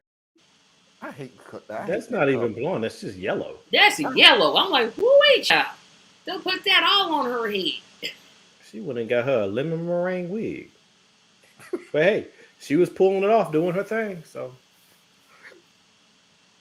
knock yourself out. But I just like the part that, hey, I don't feel like arguing with stupid people no more. They're not going to understand what you say, so I don't care. I understand. I know. I'm saying they're not going to understand, so why argue with them? no, I just love how she turned around and called the reporter stupid. Because that's what she did. Yeah. Because she was. Yeah, she's like, I don't believe that you should argue with stupid people. Well, I kind of disagree with that. And you're right. Yeah. Because you asked me what I thought. Why are you disagreeing with what I thought? I'm answering your question. What do you feel is the truth to happiness? You asked me. Why am I listening to your opinion? Your opinion could be totally different. I get that. That doesn't mean my opinion is wrong. That just means it's different. Hey, opinions are facts now. Feeling. I really can't keep forgetting what country I'm in. Yeah, nothing more than feel. It's not just this country. Nope. Whole world. Predominantly, like the European nations, because the Western one. Well, no, East and Western Europe are just on some other stuff right now.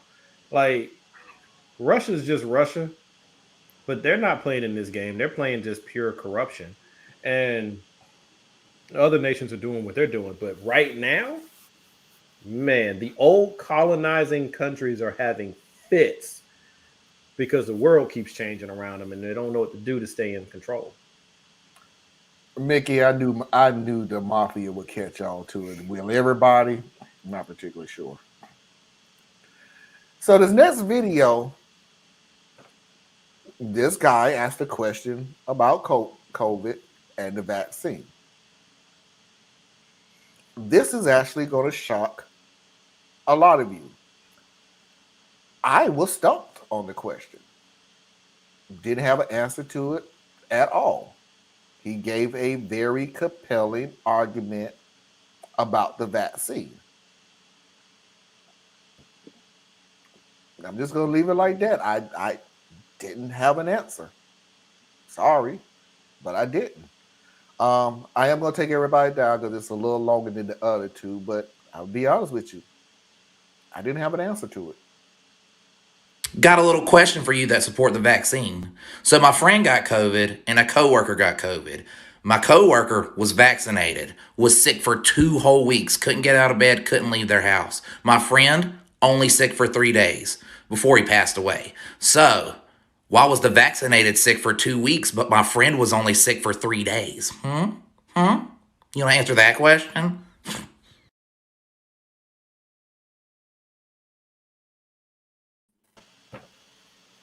Yeah, you're right.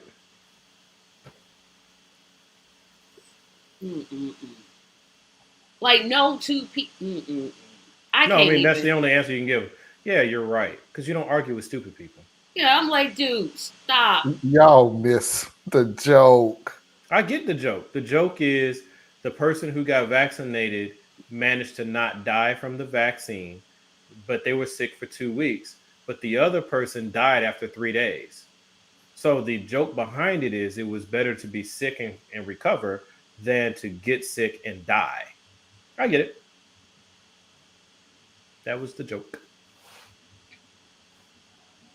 But there are people who really would try to argue that. Yep. My friend was only sick for 3 days. Oh, really? How's your friend doing now? His funeral's Tuesday. Okay. I heard he hung around a whole bunch of vaccinated people, and that's how he got it. And they say that too. And I'm like, And yeah, they put that very well microchips in the vaccine itself. You know the funny thing about this, and I want to tell people so many times, but I don't talk to those people anymore. They put microchips in your arm. That's why they're giving you the vaccine, so they can put microchips in you. I really want to look them square in the face and go, you are not that damn important.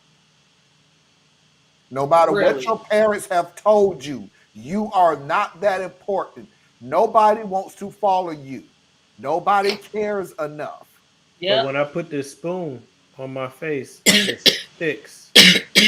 Explain that. Explain that. It's called sweat. Because remember that happened. They did this in Congress. By the way, I do love Trey Crowder. That dude kills me every freaking time. I'm not familiar with him. Oh, you should watch him. You should watch him. He is a very highly educated progressive that makes me that doesn't sound like one. That's yeah, he really does about it. Yeah, he sounds like he should be on an episode of Hee Haw. But what he's saying, well, that's part of his shtick. Kind of like no, but that's who he really is. Bo Fifth Column. You look at him and you're like, he strikes everything that would make you think, from his tone to his look, you would think he would be a conservative, but he's not. Yeah, but or Larry the Cable Guy, he's actually a conservative. Is he though? I thought he was the one that was more liberal than Jeff Foxworthy was. But yeah, you know. But Trey's voice, he's originally from Tennessee, and you can tell it. And I like the fact that he did not change, because he's straight up just is the countryest drawn out accent you could possibly get, and he doesn't change it. But you want to see somebody actually go off on these idiots sometime. Mm-hmm. Trey has mastered it intelligently. Cool. He is great at it. Way to go, Trey. Trey is really good at it. Woohoo, Trey. Go, Trey.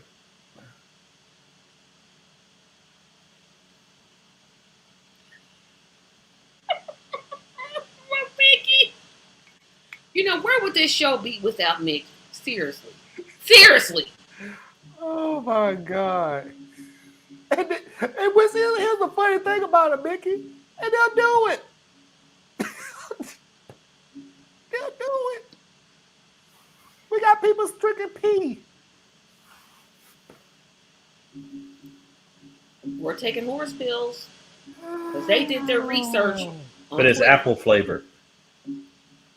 No. We're not doing this again. We've already went through the apple flavor crap. No, Theus. No. Tracy brought it up. No. We did that whole apple flavored thing. It was on the package. It was apple flavor. Just saying.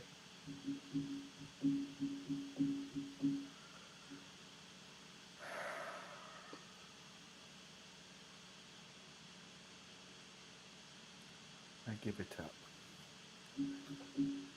This next video, right?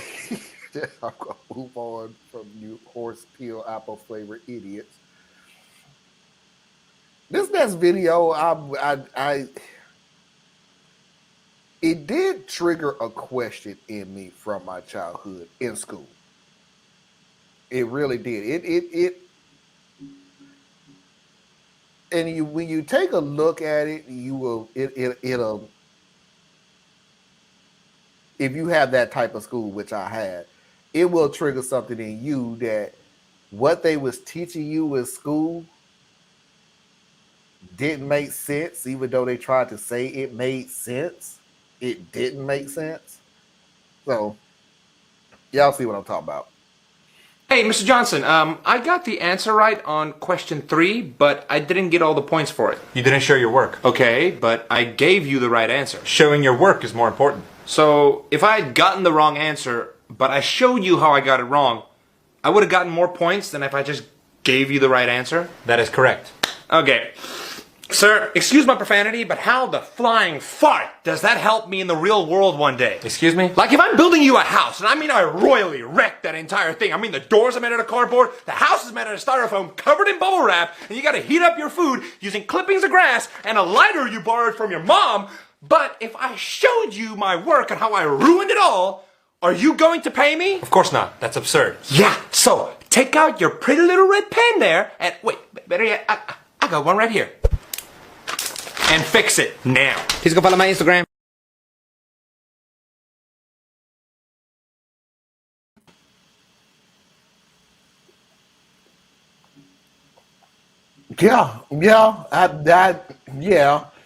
Yes.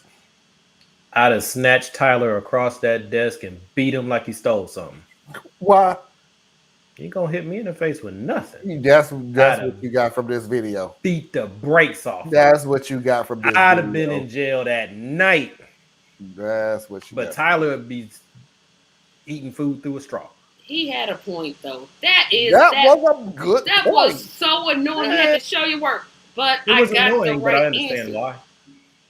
No, but the right answer is what you're after, not The how right you answer got is there. the right answer. Now I have to show you how I got the right answer. I mean, I was the kid who didn't show his work and would get points taken off for not showing my work. And I didn't agree, and it annoyed the mess out of me. But if I'm thinking about it from something bigger than me as the individual, then I understand why teachers do want you to show your work, because if you're not picking up all the skills along the way, yes, you may be advanced for this moment. But because you don't understand how we get to where we're going, when we move to the next level of this subject, like moving from pre-algebra to algebra, but you never mastered the steps, you just kind of knew what to do. Now it's going to slow me down trying to get you from algebra to trigonometry. So from a macro level, I get it. I don't think it should derail your score like that, but I get it. Yeah, because I agree with the other thing that T said. If I had did show my work, but I got the answer wrong, how am I getting more points? My answer was wrong. Not necessarily. I mean, I get what you're saying, but his example he used, the house thing,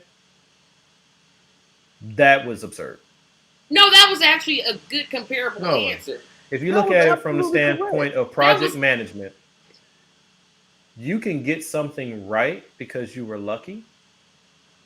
You really can. But it's no problem though. You can't sit there and tell me that I got something right and then dictate how I got it.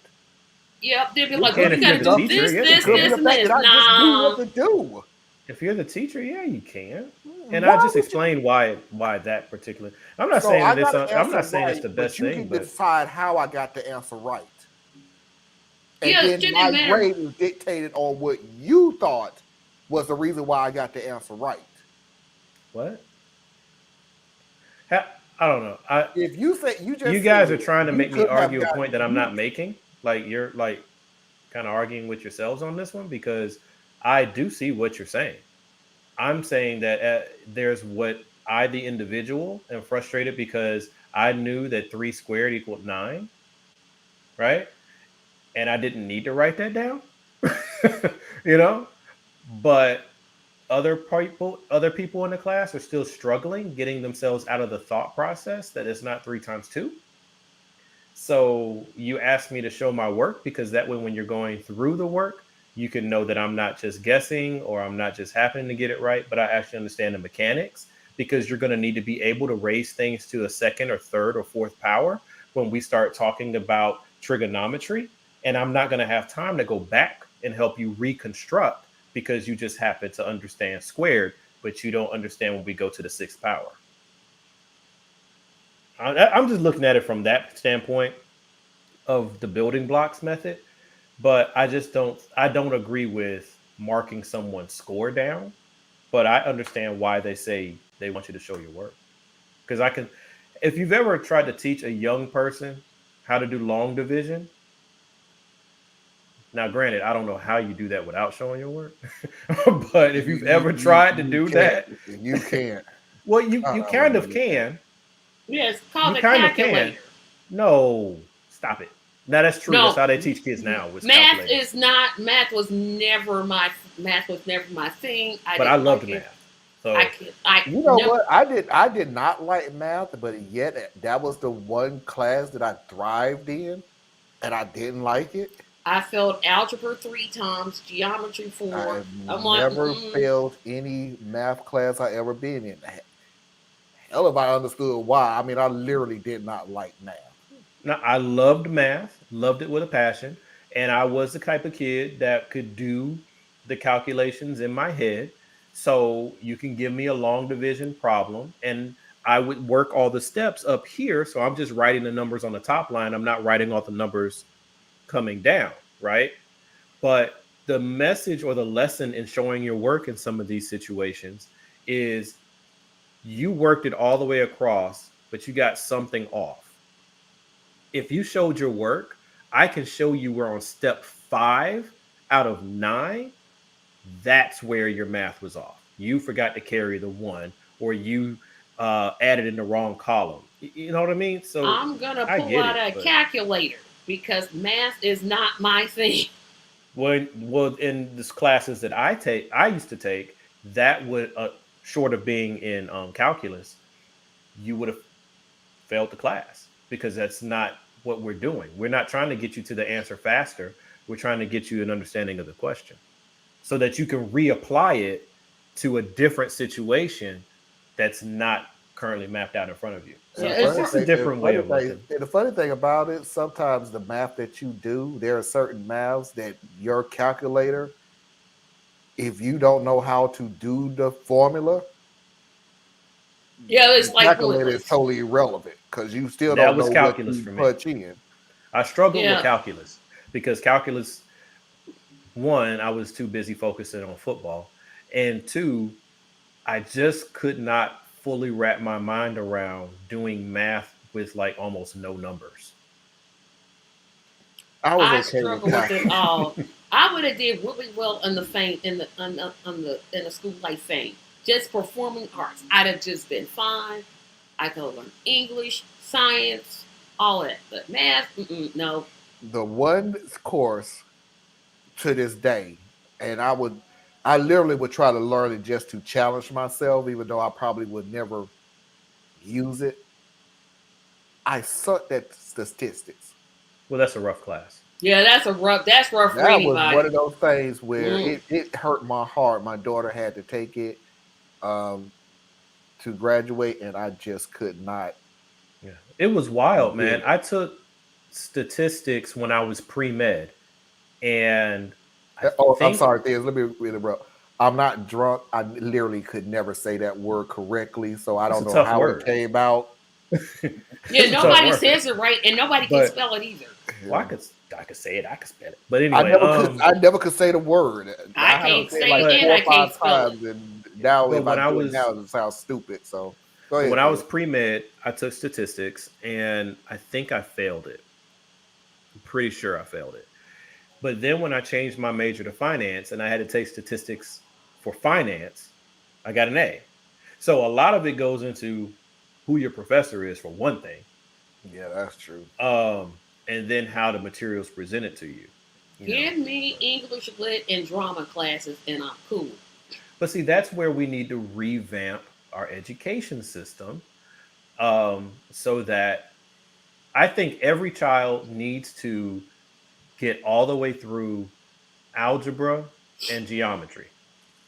I think that's as far as you really need, though, unless you're like heading down some of the more scientific or math-based tracks. Careers. Yeah. But everybody should at least get through geometry and algebra, because you use those in other parts of your life, even if you don't But recognize. you know what annoys me? It still annoys me. Word problems. Oh my gosh! But that's two life. trains. But that's two how life trains works. coming. Oh no, I can't. But I you know can't what with the two funny trains. is, Yeah, I have to take that one and say I'm wrong and move on. I would add one thing to what you said, Theus, and I wish a lot of schools do it, especially in the predominantly poorest neighborhoods. Is if we're actually going to teach math, there are certain math that I would love to be taught. Measurements would be one of them. Metric or standard? Yeah, that too. No, I mean which one? Which one would Standard. you go to? Standard. See, you got to go metric because that's Why? the global way. Hey, if you're struggling with math, you probably not doing global, okay? I am trying to find. I'm trying to find work for people. So no, we're not going to go to another measurement system. I'm trying to teach people who has no desire or the ability to go to college, but you know how to cook. So But in that case, metric is more important. Yep, it sure is. Because if you're going to do something in mechanics, like mechanical engineering, like being a mechanic or whatever, or if you're going to be someone who cooks, metric is where it's at. Because those are the conversion tables that you're dealing with. You're dealing with liters and grams and... The United States is pretty much the only country that uses the standardized measurements. Nobody else does. Yeah, but if I'm not worried about those types of professions, then it doesn't matter. Yep. I'll do like Tracy said. I'll get a calculator. Yeah, I'm just I a calculator girl. I'm like, no, nope. You know, but that's, you know, and I'm not coming at you, Tracy, but it's like, I really do believe a lot of people struggle with math because of the way math was brought to them and that they weren't nurtured through it. Probably. Because math is just, it's just words using numbers. But now, if it's not Mickey, brought to what's you a right, check? Who writes checks anymore? But no, I still need to know how. But it's the equivalent of the most fundamental things in life. Is not being taught in school. Well, when How were they to ever, balance though? a checkbook, even though you don't write checks. I get it, but at the same time, if you look at your bank statement, are you really going to understand it? Well, I mean, it's like, okay, people say, who writes checks anymore? We have debit cards, or we can do online banking and things like that, right? Well, that's very true. But part of being an adult or adulting, right, is sometimes you're going to get a check. Because if you have an insurance claim, going to have a check because they need the paper trail. So it's important to understand the different parts of the check so you can recognize what matters and what goes where, you know. I definitely think that there should be home ec classes brought back. And part of home ec would be adulting with, you know, basic accounting, basic account management, you know, that type of thing. But since we don't want to invest in our schools, and people who don't have children oftentimes will make sure you know they don't have children. So why should their taxes be going to the school? Well, if you ain't got no money, you can't do all these other classes. That's why if you go to some of these, like I went to a high school in Arlington, Virginia. Very well-funded area. And we had everything. And then I moved to Georgia, and instead of having tennis Like in Virginia, we had like tennis courts, we had a golf team, we had a crew team, we had 2 football fields, we had 2 basketball gyms, I think. We had like 2 of everything, right? A practice and a game time, right? All that good stuff.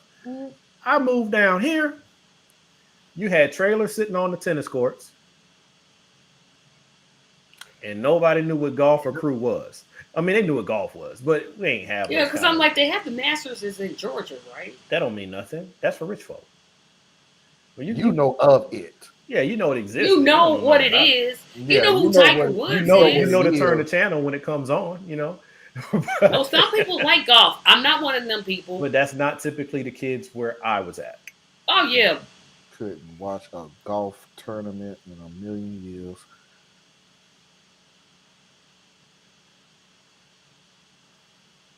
Makes sense. Yeah, it does. It doesn't to me. Why? Because they had to send it to somewhere who has a clearinghouse, and they'll go ahead and cash it in local currency and move it back around. Yep. That's like when I traveled overseas, when I went to London and England. I made the dumb mistake of converting my money. I should have never did that. I should just kept it all American dollars, because everywhere I would, you got American dollars? Well, no, I converted my money. The only money that I have ever converted was the Mexican dollar. Mexican money, I should say. Pesos. Yeah, pesos and everything. And please forgive me, because this is way back in the day. This is not the me here. I did it out of nostalgia, not because I had to do it. I did it for the simple fact of giving it to my granddaughter and go, hey, look at the Mexican dollar, look at the colors and everything else. That's good. I want to do. She still. I used to love German money. It was so cool.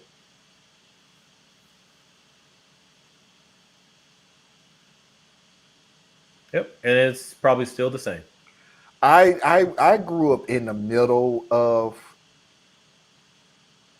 Theus and Mickey. The gyms were taken care of. The football field was taken care of, and things like that, because that's how we made our freaking money. I also remember that some of my classes were in trailers.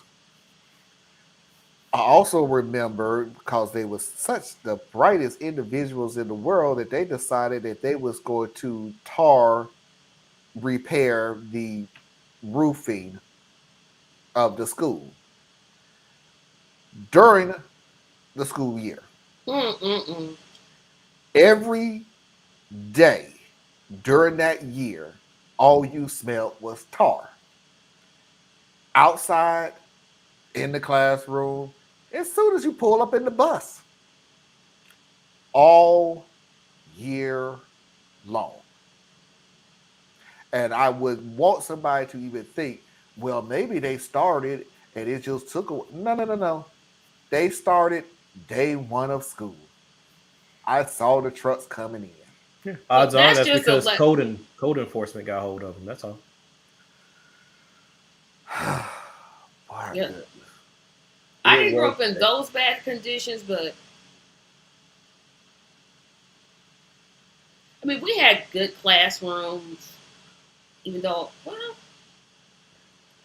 in grade school, we moved like a whole bunch. We didn't move out the state. We just literally moved all the time. Then junior high school, I went to one junior high school and one high school. Our high school had a pool, a tennis court, a wrestling team, a lacrosse team. That's where I learned how to swim, was high school. Not me. I never had a swimming pool at any high school. Yeah, I remember, what was it? It was in Virginia. Because I took swim classes when I was 13, leaving Columbus, Georgia. And then when I'm not knowing what was waiting for me, and then I moved to Virginia to finish up middle school. And we had swim as part of gym. And we would have to go to the high school and go swim. And then in high school, we still had swim. So, But it's all about where you're at, and that's one of my big gripes with the education thing.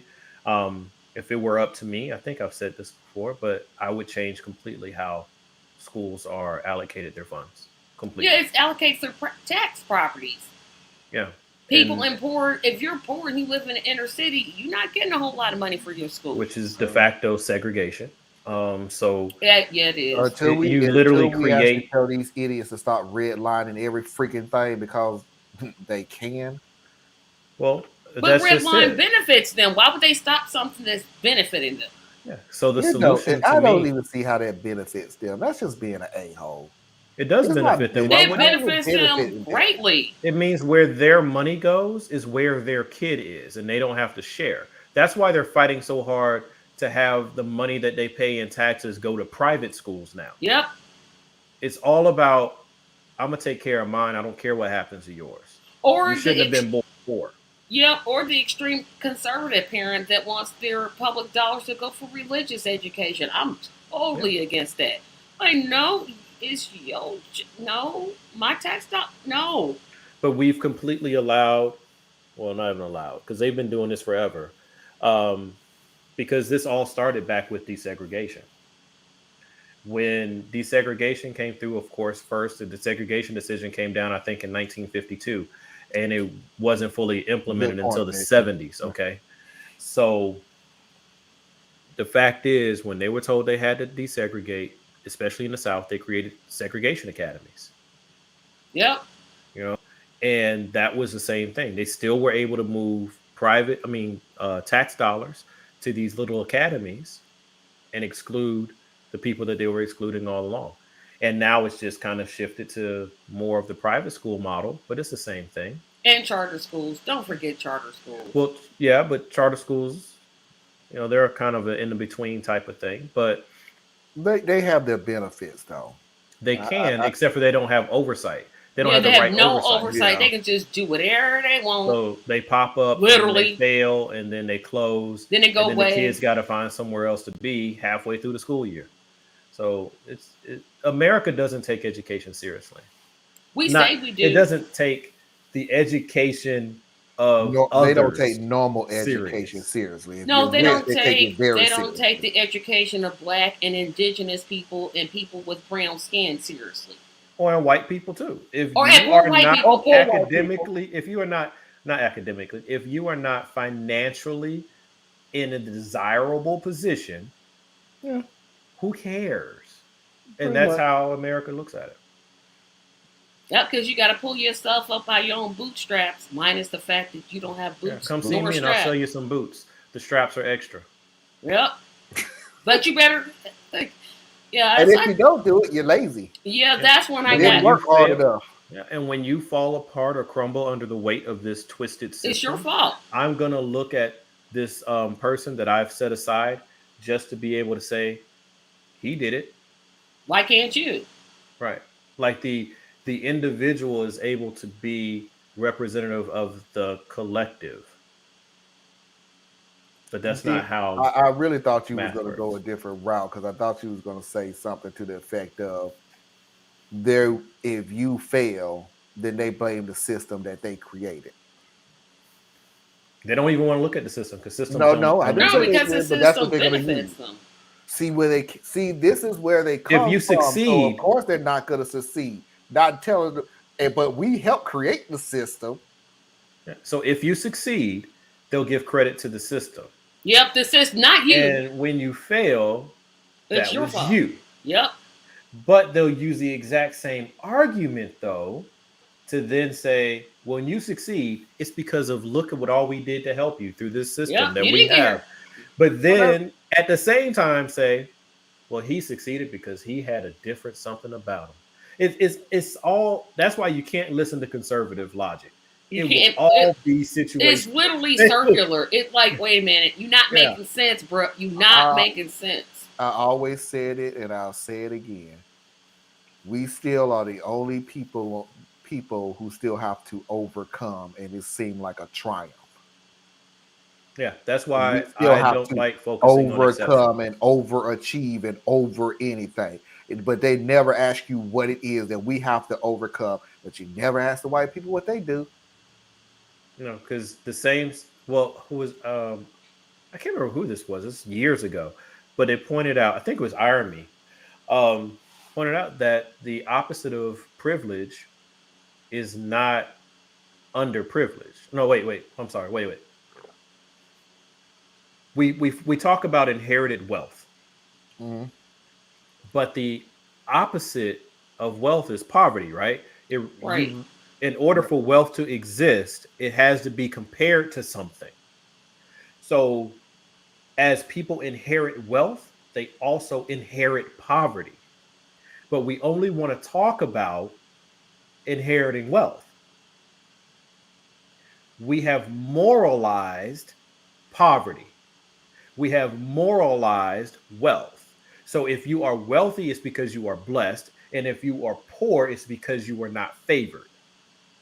And that's America has done this because it helps undergird capitalism. So no one actually looks at the system for where it's actually broken. It's the same thing as me and someone who's my white counterpart are asked to dig a 9-foot hole. She gets a shovel and I get a spoon. Well, who's going to dig faster? Well, you just got to apply yourself. You know, it's not fair because life isn't fair. But if you really want it, you'll find a way. Yeah, but all I have is a spoon. Yeah, and you're digging your hole downhill from her. That one person who was able to use that spoon to dig faster than the person who had the shovel. Yeah, you're digging too that's slow. What they put on the pedestal and it's going. See, it can be done if you apply yourself. But I'm still digging slower than the person with the shovel. No, because you can't compare yourself to her. All that matters is that you kept digging. Yeah, that's just that type of the morality of work that makes America me want to scratch my head. Yeah. Like, America really? loves to do this morality of work, and it's garbage. We got to move on. Yeah, this is supposed to be the lighter segment. I tried to be lighthearted. I'm sorry. I tried so Wait. hard. This time you started it. I tried you so did hard start it, to Marlon. be lightheaded with Foxy's videos. I tried to be so lighthearted. But then I run into people like Theas who can't help.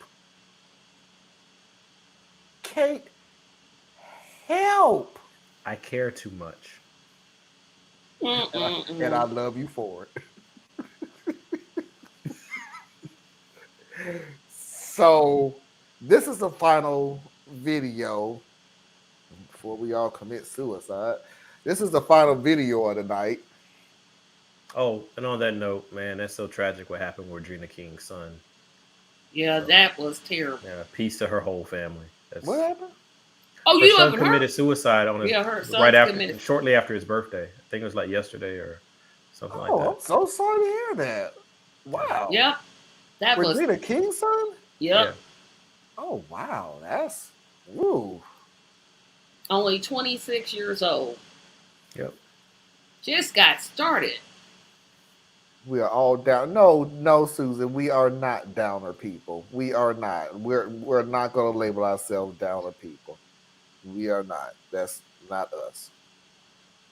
We are the kumbaya melting pot. But these are the issues we dare to be thinkers. I didn't mean to go there. Sorry. We dare to be see thinkers. us That's all. now. They see us. You know what? I wonder if I can combine the two catchphrases. They see us now. They see us now. Who said that? Yeah. Well, let me go ahead and pull my favorite quote here. Okay, well, I can't find it, but Yeah, my favorite quote. But let me walk to the podium. Yes, you can, Mickey. You know you're gonna private message me anyway, so sure. Now, we friends on Facebook when you're not in jail, so you know not. you can always have me. You don't realize, Mickey, how many videos that I have contemplated over putting on the show, because although I find it funny and although I get the humor of it, I know it's going to offend some certain people. Yeah, not me, because I'm not I'm easily literally offended. pointing at you. So At me? it would. Why would it offend me? Does it have a lot of cussing in it? No, but it has sexual overtones in it. But I'm not 5. I did say last week. I said, Tracy, come on the second hour because I know what this conversation we're going to have is going to go into sexual overtones. And I did not want to put you in it. Has nothing to do with you being 5. Has everything to do with, okay, I'm being respectful. This is not Tracy's cup of tea. And I'm not going to put her through something like that. Even for my show. Can I use my love language? This is that I've learned.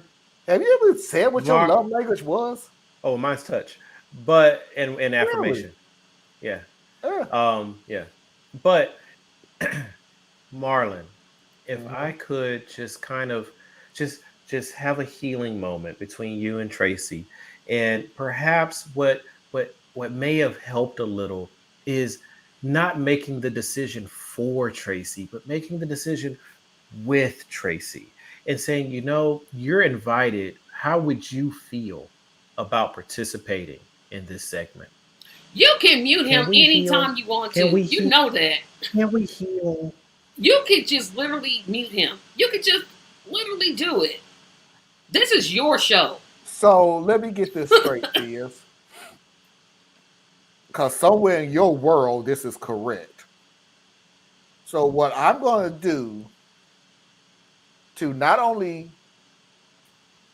a proud member of the Maine Mafia. So I'm about to get in trouble. See that? But a woman. Yes. So what I'm going to do is I'm going to send her several sexual videos. No, that's not what this is saying. No. Listen to what I'm saying. I don't think that's what I was saying. I said the videos was of a sexual tone, which is why I didn't want to show it.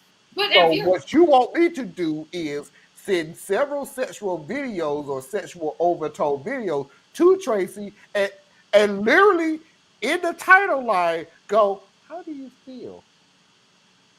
That is because there's a difference between not what I said. But there's a difference between there's a difference between sexuality and intimacy. Those are two different things to me. They always have been.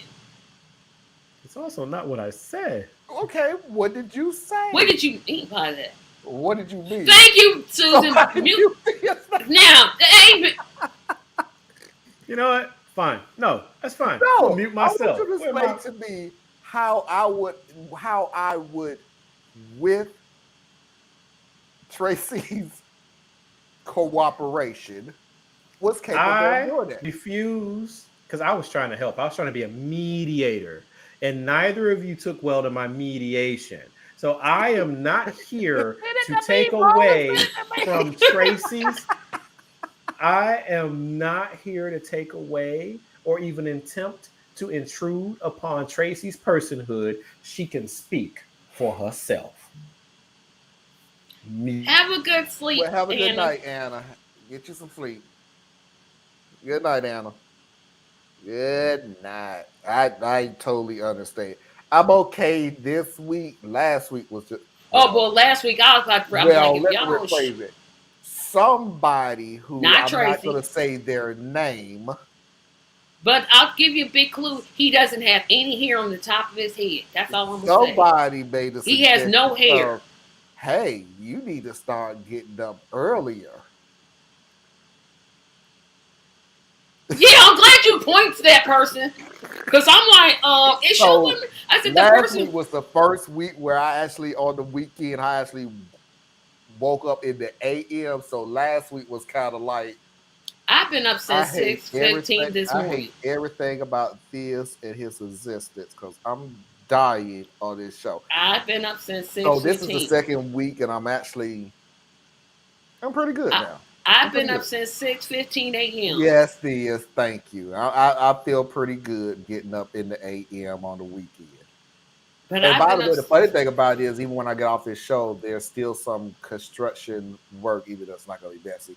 There's still some construction work that I want to take care of. So, yeah. Don't you know how to, well, I ain't going to say, don't you know how to hire people? That's my. No, because I actually like doing work. I actually like doing the stuff myself. See, that's not going to be. I got to take care of. Yeah, when I own my house, I got in my room because it looks like it should be in a cowboy saloon. When something goes wrong, hey, could you come fix this? Thank you. No. Nope.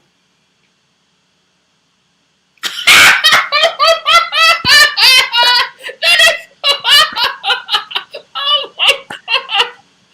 Susan, you are my number one favorite person. I'm just saying. Oh my gosh. Oh my gosh. White meat crap. I am shocked. I'm glad I didn't drink that before you said something. Yeah, I'm like, Marlon, don't drink that. Because you're going to do a spit take like I did when Mickey talked about that cat. Don't do that. But let the record show that I have been quiet for a number of minutes now. So all of this extra delay is not me. And I'm going back on mute. I'm just asking. As he don't mute himself. Yep, he really doesn't, but that's okay. He didn't mute himself when he blew his nose. He was scooting his chair. Yeah, that's what he said. Because that's what we do. But then you did say that. Did you not say that? Did you say I was scooting my chair? Okay, that's what you said.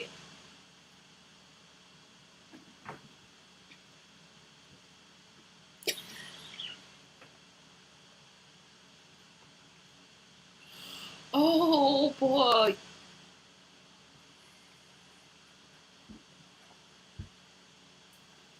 So, Marlon, are you trying to say that because you didn't personally experience it, it didn't happen? Wow, that's a very conservative viewpoint.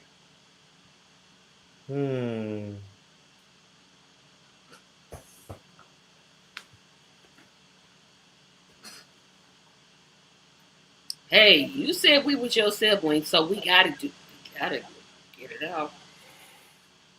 Although for some reason you still consider me your younger sister, but I'm 6 years older, but that's a whole discussion for another time. All right, last video, everyone. This actually goes out to Tracy. Oh no. I don't know why. Just popped in my head that it should go to Tracy. I don't know why. I can't even remember the video, but that's how I titled it. To get Tracy. So apparently it was just to make you mad. I don't know. Let's play and find out all together, y'all. How to trigger a millennial. The fuck? No, hell no. Run that shit. I need the rest of these notes. No. And I miss. What was that thing on his head? What was that thing on his head? Why do I even play videos anymore? What was that thing on his head? Yeah, I know the song. That was a raccoon cap. That is like, if you don't sit your grandpa Bob looking soft like down, you are literally like my wife and my mother. Oh, not the mother. Oh no, not the mother. No, not that. You could look at a horror movie. Heads rolling down the stairs, blood splattered everywhere, guts hanging from the ceiling, all the chaos and screaming bloody murder that you could possibly hear, and you are the only people that will go, you know, those are some nice curtains. I wonder what made them go with that color. I'm noticing the detail. Really I'm a detailed person. I would change that chair. I do like the vaulted ceilings, though. Yeah, that's me. I'm the one that's paying attention because that's my background, my upbringing was in community theater. So I was always taught to pay attention to details. His Well, grand it poobah was an hat. ugly hat. It was an ugly hat. It was a damn possible. What is that he wearing on top of his head? Mickey, the point was it was sort of like the version of Name That Tune where they play a couple of notes and then Oh, now that show annoyed the crap out of you me. get so much into it, but they don't finish the song, so now you're triggered. Like, Yeah, that's one play the rest show. of it, do what you're doing. I really hated that show. I can name the song in one tune. No, you can't. Thank you, Sue. See, Susan and me, we right here. We right That's what here. I mean. That's my point. That's my Damn, point. Pooh Bah got that Flintstones That's hat the on his whole head. story. Is he trying to be David Crockett? Is he really trying to be David Crockett? What kind of TV is that in the background? That looks like a 42 inch, No, that's definitely a 37. 37. Y'all better be glad there's some of us that pay attention to them LCD? details.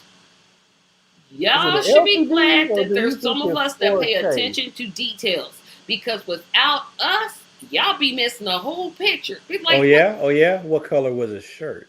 It was like a brownish color. Was it? I'm pretty sure, but I would have to see it again. How to trigger a millennial. Yeah, that's brownish. That's How trigger a millennial. That's gray. With brown highlights. No. The only brown highlight was his skin. Only brown highlight was him. He was the only brown highlight. And that In the side whole tooth he had By the going. way, in the Man, whole not the side video, tooth. He's the only brown highlight there was. Okay, one more time though. I The gotta see the guy in the green shirt though was attractive. How to trigger a millennial. The fuck? Nah, hell. Wait, White Jesus' cousin? What? He's attractive. I didn't see it. Once removed. Maybe if he didn't have the curly hair going, you could be like, well, that's a ruggedly Sunbeam handsome can man. carry off long He hair. didn't do it. His hair looked like Hey, he had I'm it. talking about my He taste. wasn't I'm one not- of them. That's cool. I You said want- he was attractive. You want the great value Billy Ray Cyrus? I got you. You know, everybody likes what they like. No. You know, he reminds me of the guy in the raccoon hat. Do y'all remember Hide Your Kids, Hide Your Wife? Because they raping everybody up in here, Lincoln Park guy. No. I absolutely have no idea Which what one? you're saying. Okay, tomorrow when y'all not doing nothing, Google Hide Your Kids, Hide Your Wife, because they raping everybody up in here. Oh, that dude. Oh, Because that doesn't even sound like something I would want to ever hear again. Things don't. Yes, do it. Have No, I I can ever promise led you I you won't. wrong? It was the thing that we Yeah, the always say. toddler. You find the most foolish individual in the whole freaking. But group when they to put said him it to on. music, that was so hilarious when they did the song based off of what he was saying. Somebody got murdered in an No, apartment somebody complex. tried to rape the sister. Somebody Okay. broke into their house and they tried to rape the sister. Hey, y'all got to What part of that am I going to enjoy? No, but it's his reaction. It was so. No, because I don't like when they go find the No, most ignorant man on the street. So Oh, well, I yeah, probably then wouldn't you'd hate enjoy that either. video. No, I I don't- cried yeah. tears of joy. I was like, okay, stop this. Why am I laughing? It's interesting how we differ so much in certain good viewpoints.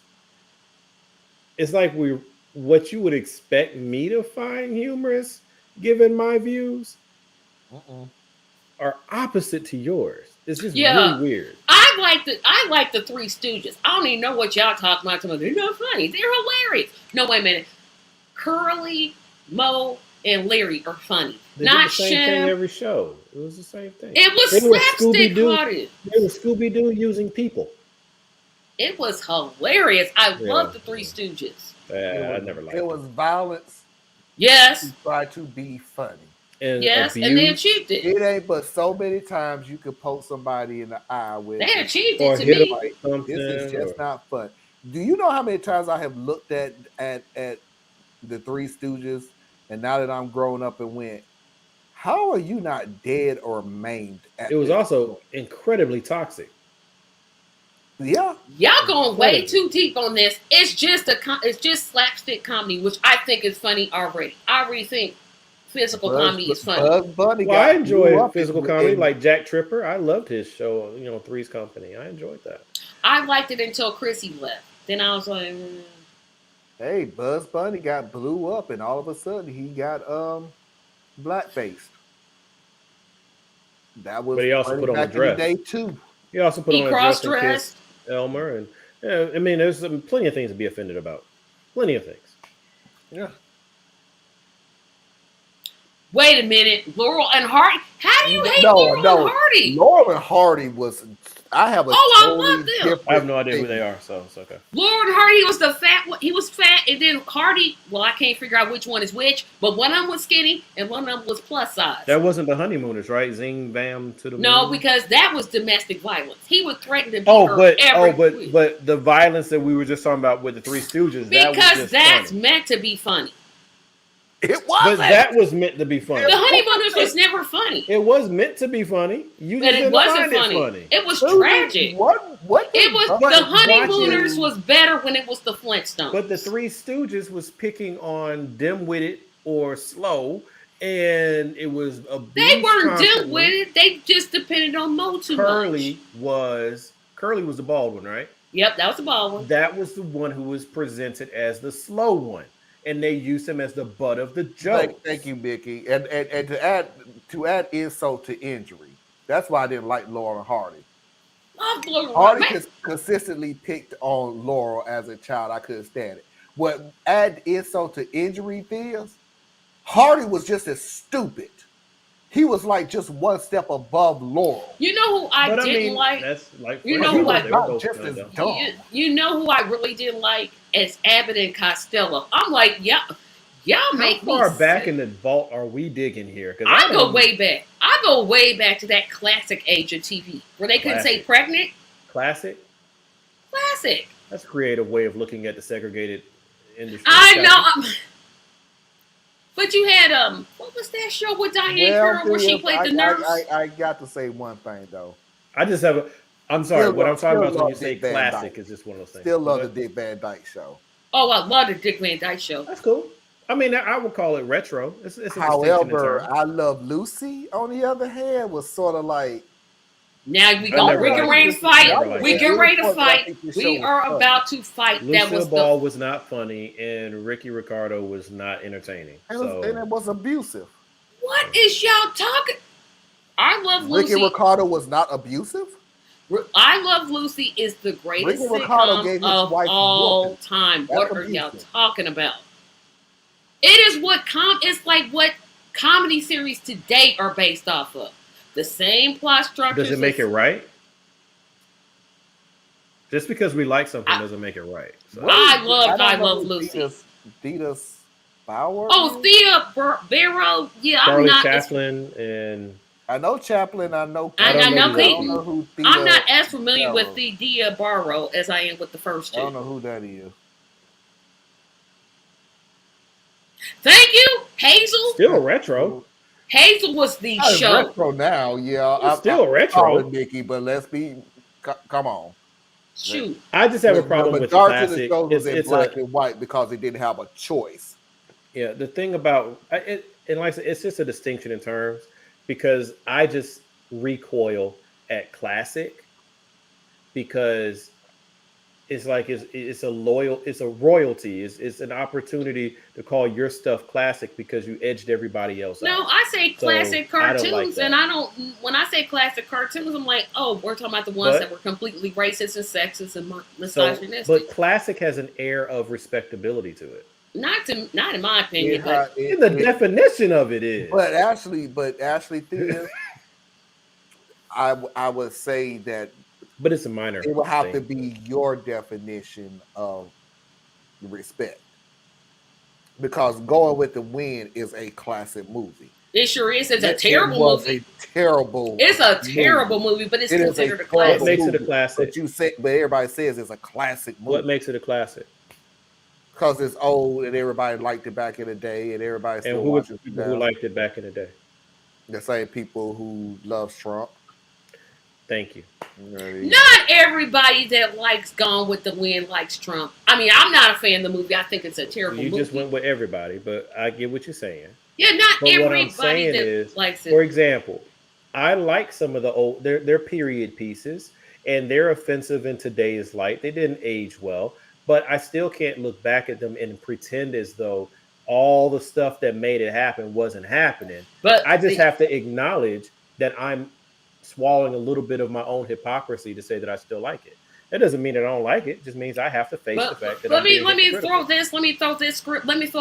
this wrench into the argument. Think about a show that I loved growing up, Sanford and Son. That show dropped the N-bomb so many times. The first 3 seasons, I was like, that show could not be made today. There's no way that you could make Sanford and Son today with as many times as they uttered the N-word. Right. You couldn't do it. We have to remember certain things. Remember who greenlit the show and had influence on what could be said. But yeah. But Richard Pryor wrote the first kind of 3 seasons, which is why I like those better. What were you about to say, Marlon? I'm sorry. Yeah, go we ahead. have to remember that we grow up. True. That's just the bottom line to it. Whatever it is that we enjoyed in our youth when we was younger and everything that we thought was, when I was a child, I act like a child, I spoke like a child, I walked like a child, but when I grew up, I put away my childish things. It's the same situation when it comes to times. Everybody may look at those things and thought it was ha-ha, because let's be realistic. As terrible as it is now, we have the ability to go, that was crap. But here's the pushback, Marlon. Okay. That would only be the case if we were saying I liked Sanford and Son and now I could never watch it. I'm still gonna watch it. Thank you. So I'm still gonna watch it. So that would lean more towards my prior statement, which is you say you like something, because like I like stuff that Wait a minute, Mickey, how you go dislike Sanford and Son? You are so in sync tonight. That was what? The very that first show was so hilarious. Like and Legal Beagles, where he showed up in that court. Oh my gosh, I'm like this. Look, I'm sorry. And I'll just make it realistic because reality is the reason why I didn't like this show. How are you talking smack to me as the son and you living under my roof? Because if you could have did better, you would have been gone. But isn't that the reality of? But he had to stay there to take care of Fred because he was in advanced age. I mean, that's the reality of interacting with people, right? I think it was a very good, like, bad representation of people, you know, but and whatever. But that's what I'm saying. So if you like something, then you like something. And the problem I have is people want to rationalize things away. I'm saying own your mess. Own it. Yeah. You like the show. It was a racist show. It was written in a racist era. It had things that are problematic, but you like the show. You know, just own it. Stop trying to pretend like I like the show and now I'm going to make 8,000 excuses why it's okay for me to like the show. You like the show. Yep, that's how I felt about the Little Rascals. It was like when I was watching the Little Rascals when I was young, I would laugh. That really was the first show that got off my list really quickly. Yeah, that show. But when I grew, like when I got about 20, I'm like, wait a minute, something wrong with this show. Wait a minute, this is what? That's how I felt about Gilligan's Island. When I was a child, I loved Gilligan's Island. Never watched one episode of Gilligan's Island. No, wait, hear me out. But you could not tell me Gilligan's Island was not the greatest show that ever saw. And then I turned 15, and then I start asking questions. Why are they on this island with the same clothes? Why don't they sleep in separate quarters? Why don't they plug that hole in that boat? Why are they still on this island? I'll give you a perfect example how times changed. I went through all 5 seasons of Fantasy Island. The original with Ricardo Montalban? Yeah, oh, okay. And the new one is not bad. I mean, it's very progressive. It really is. I mean, it may, for some people, it may be a little progressive because it does hit a certain targeted demographic, but it's not bad. But I looked through the whole 5 seasons of Fantasy Island, and it held up in time. It was pretty good. One episode stood out tremendously, and that was this woman wanted to be swooned by a rich ladies man, somebody, a millionaire, somebody who just knows the workings of being a classical human being. That was her style. So the fantasy was given. She went with the guy. They fell in love. Come to find out that the guy was, in a sense, a pimp. A rich pimp. He was Epstein before we knew who Epstein was. So the lady, along with a whole bunch of other ladies who was trapped on a separate island from Fantasy Island. So let's just get that straight. Escaped the mansion that they was in, and they was trying to escape. They got across a certain border, apparently. And Mr. Rourke was there with the police to arrest the men. And what stuck out for me was that the men said, Mr. Rourke, you can't arrest us. We're not in your territory. And Mr. Rourke said, but all I did this for was to give me time to talk to the magistrate of this island, and he agreed that you need to be arrested because you should have known that white slavery is against the law on this island. Was you okay with black slavery? I went, what the fuck is white slavery? So what are you telling me? Black slavery will be fine? Yeah, that's Mitch McConnell. Apartheid was fine. Yep. That's the time era that this stuff was being made in. Yeah, all those shows where every episode was exactly the same. Love Boat, hated that show. No, I'm just saying, I mean. But Little Rascals, I was 20 years old and I was like, wait a minute. Hold on. It really jarred me. But it's no different in scope or impact to say, I didn't like Little Rascals, but I did like Dennis the Menace. I didn't like. Wait a minute, who likes Dennis the Menace? I mean, I kind of liked it. That little boy needed a time out. So put that child in time out. Hold on, but I'm just saying, look at the situational outrage. It's just that something didn't work for you, didn't work for you. But you want me to show a video of a grown little kid that's sitting there talking all grown, but you don't like Dennis the Menace. So it's situational. It's situational. So I'm like, just own your mess. That's all. She is me. That's why I explained, because that's just how I was. That's just how I am. Let's just keep it straight. That's how I am. But never mind. Hey, we got 20 minutes, so you better start. But I still think Hazel was by the like. way, you've been talking all this time, and then you gonna stop with never mind? Actually, I've been holding back talking quite a bit. When you go back and watch it, you'll see. Go back and watch what? The show. What show? We've been talking. This show. All I'll say is this. I'm trying to do better, and I've been doing better. I'll tell y'all this. Murder, She Wrote is an underrated show. It's an overrated show. It's not overrated. I love that show. I'll take your word for it. I've never watched the episode of it. My mom used to try to make me watch it. No. It was Clue with a woman as the star role character. Oh, I know of it. I just I guess you never watched Matlock either. I didn't enjoy Matlock. In the Heat of the Night? I really didn't enjoy that until I didn't have cable and didn't have a choice. Absolutely not.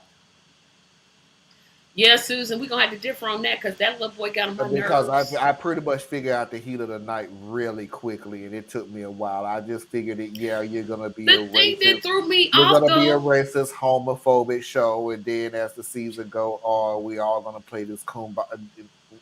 No, the thing no, that threw me no, off about no, in the heat of no. the night, I just kept thinking Carol O'Connor. I'm like, why is Archie Bunker on this show? I just could never like Why separate are him you from Archie saying that? Bunker. Archie Bunker. I could never separate him from that role. What character did he change between Archie Bunker and the heat of the night? It didn't change. That's why I kept thinking, this is Archie Bunker in the police officer outfit. Okay. Susan, I appreciate it. I really do. But I said my Christmas week. Christmas? Oh my God. Shit, bro. You're going back.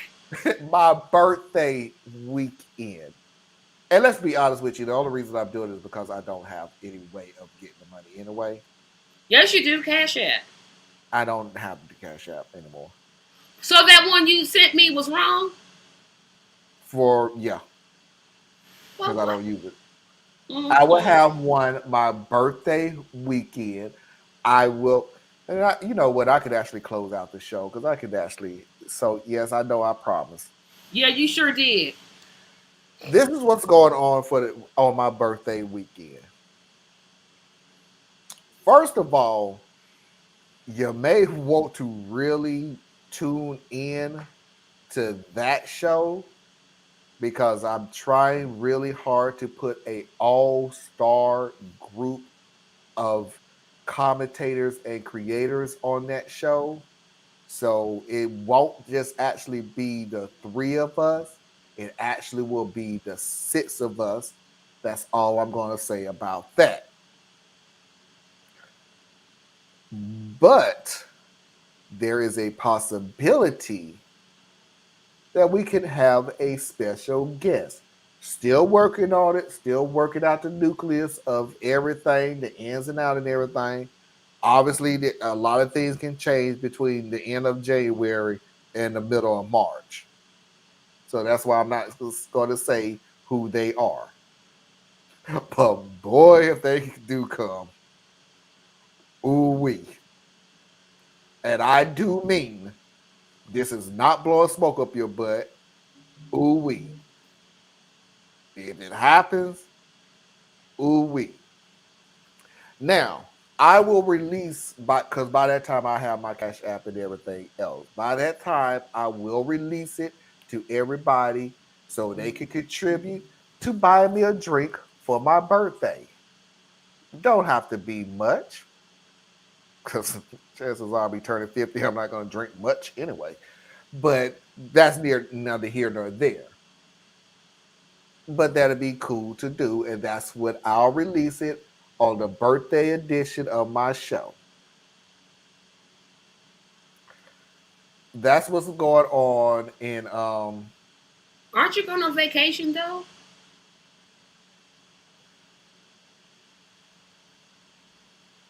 For some reason I thought you was taking a cruise. Yes and no. I am going to go, and I am going to do the one thing that I have never done on any birthday that I have ever done. Theus is bored out of his car picking mine right now because I've told Theus pretty much everything I'm going to do. So Theus is like, oh, dude, can you just hurry up with this crap? So Theus is sleepy. I'm telling you, we're towards that last part. So don't mind me. I'm taking myself out, Tracy. Oh, that's good. I'm going to give me a nice hotel room where I am going to do the show from the hotel room. But it has a bar. It has a patio that has a fire pit with everything across it. It's going to be nice. And I'm going to treat my own self. AKA, don't expect a show while he's at the hotel. Don't. He going to be slizzard. And he ain't gonna host Jack and let him enjoy his birthday, and we'll do it on a different day. I can tell you already. This is how because you're thinking that I'm actually gonna do it during the show, and I'm not. I'm not gonna drink absolutely nothing until we go off the air. But why go to treat yourself for your? Is this a multiple day thing? No, it'll be Saturday and Just Saturday to evening, Sunday. right? Yeah. Dude, you do you. We will catch you the day before or the day after. You do you. Do Well, you have. you. Wait a minute, y'all gotta read Mickey's comment. Who is Little it? Benny Shapiro. She talking about Ben Shapiro. There is no debating with a person like that. Other people have done it. First of all, he would. Do you really think he would debate me? He doesn't truly debate anyone. He doesn't truly debate. He just talks really fast. And he went up against Dr. Richie, so I'm satisfied. Because he's just going to talk really fast. And it's really important that you understand that when you look at history is all about how you decide to view it. And it's not really how you say that it is. It's what it really is. And then what it really is something that we need to talk about. And if it's possible for that man to have compassion ships, I should have no problem. Oh, and I forgot, and women are just vessels. Mickey, it's not going to be comedy release. I'm absolutely telling y'all, I'm not drinking anything until after the show. Oh no, she's talking about the Ben Shapiro thing. She's talking about the all-star panel you're gonna have. Ben Shapiro, little Ben does nothing more than he sticks in one actual fact, kind of surrounded by a bunch of lies and racist tropes at the speed of a bullet. And that's how he stays on. So no, I can't take any man seriously. That dude, because he wouldn't debate me, because I will be speaking at the tone that I'm in right now, and actually do what other people refuse to do, and actually tell him, show me proof of absolutely anything that you just said, and he will not. Because the first thing I would absolutely do to my audience is tell them, before you even start to do anything, pull up Google and absolutely go through everything that he's just said and Google anything that he just said and tell me that he's telling the truth. He once said the sky was blue, though, one time. That's the only truth that he would stick between. Well, unfortunately, the sky isn't blue, so.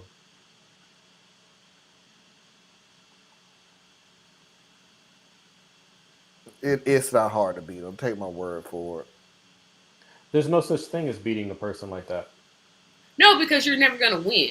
Like, why engage in conversation with an idiot? Don't get into bad faith arguments with people. I'm not gonna do it. It's just exhausting. Yeah.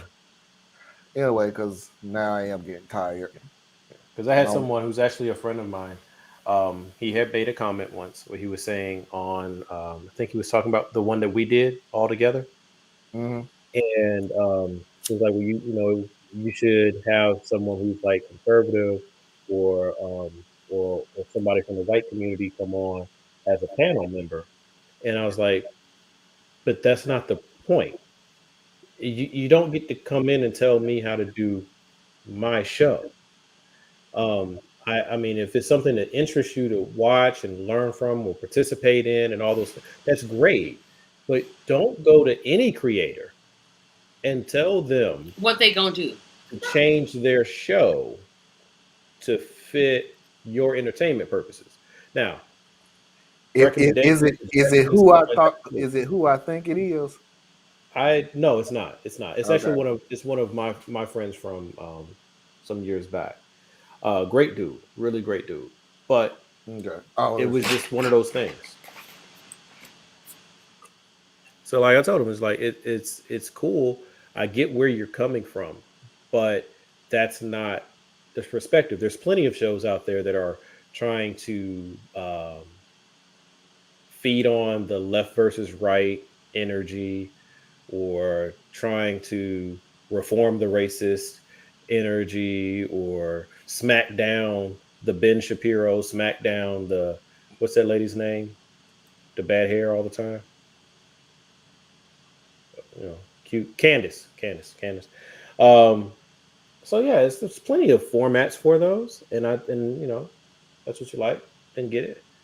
But yeah, that's the what I'm not going to do. That's once again, that's clickbaiting, argumentative. Yeah, I'm watching the show because they keeping it. No. Yeah, was it like a politics Jerry Springer doesn't entertain Yeah, me. no, So I don't have time to do that. I know what I'm talking about. Thea's know what he's talking about. Tracy knows what she's talking about. We give you the facts. And the funny thing about it is not one time have we ever said, and you need to listen. yeah, but I mean, and I'm not trying to be like a jerk about it. I'm just saying, like, don't tell me to have a white person on just because they're white.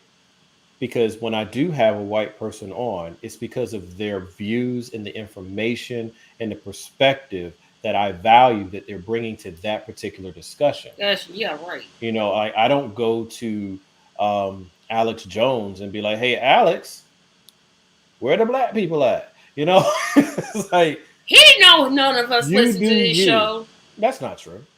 Yeah, name one black person that listens to this show. I can't because they would never be in my world. I'm But like, I'm I pretty don't sure know the, none. the Ben Carsons of the world wouldn't have a problem with that. I don't even think Ben listens to him. The Clarence Thomases of the world definitely wouldn't have a problem with that. That's why they're in trouble, right? Well, not in trouble because you can't get a Supreme Court justice in trouble. Nope, But sure can't. His wife is literally an Alex Jones type person. And Susan, that's it.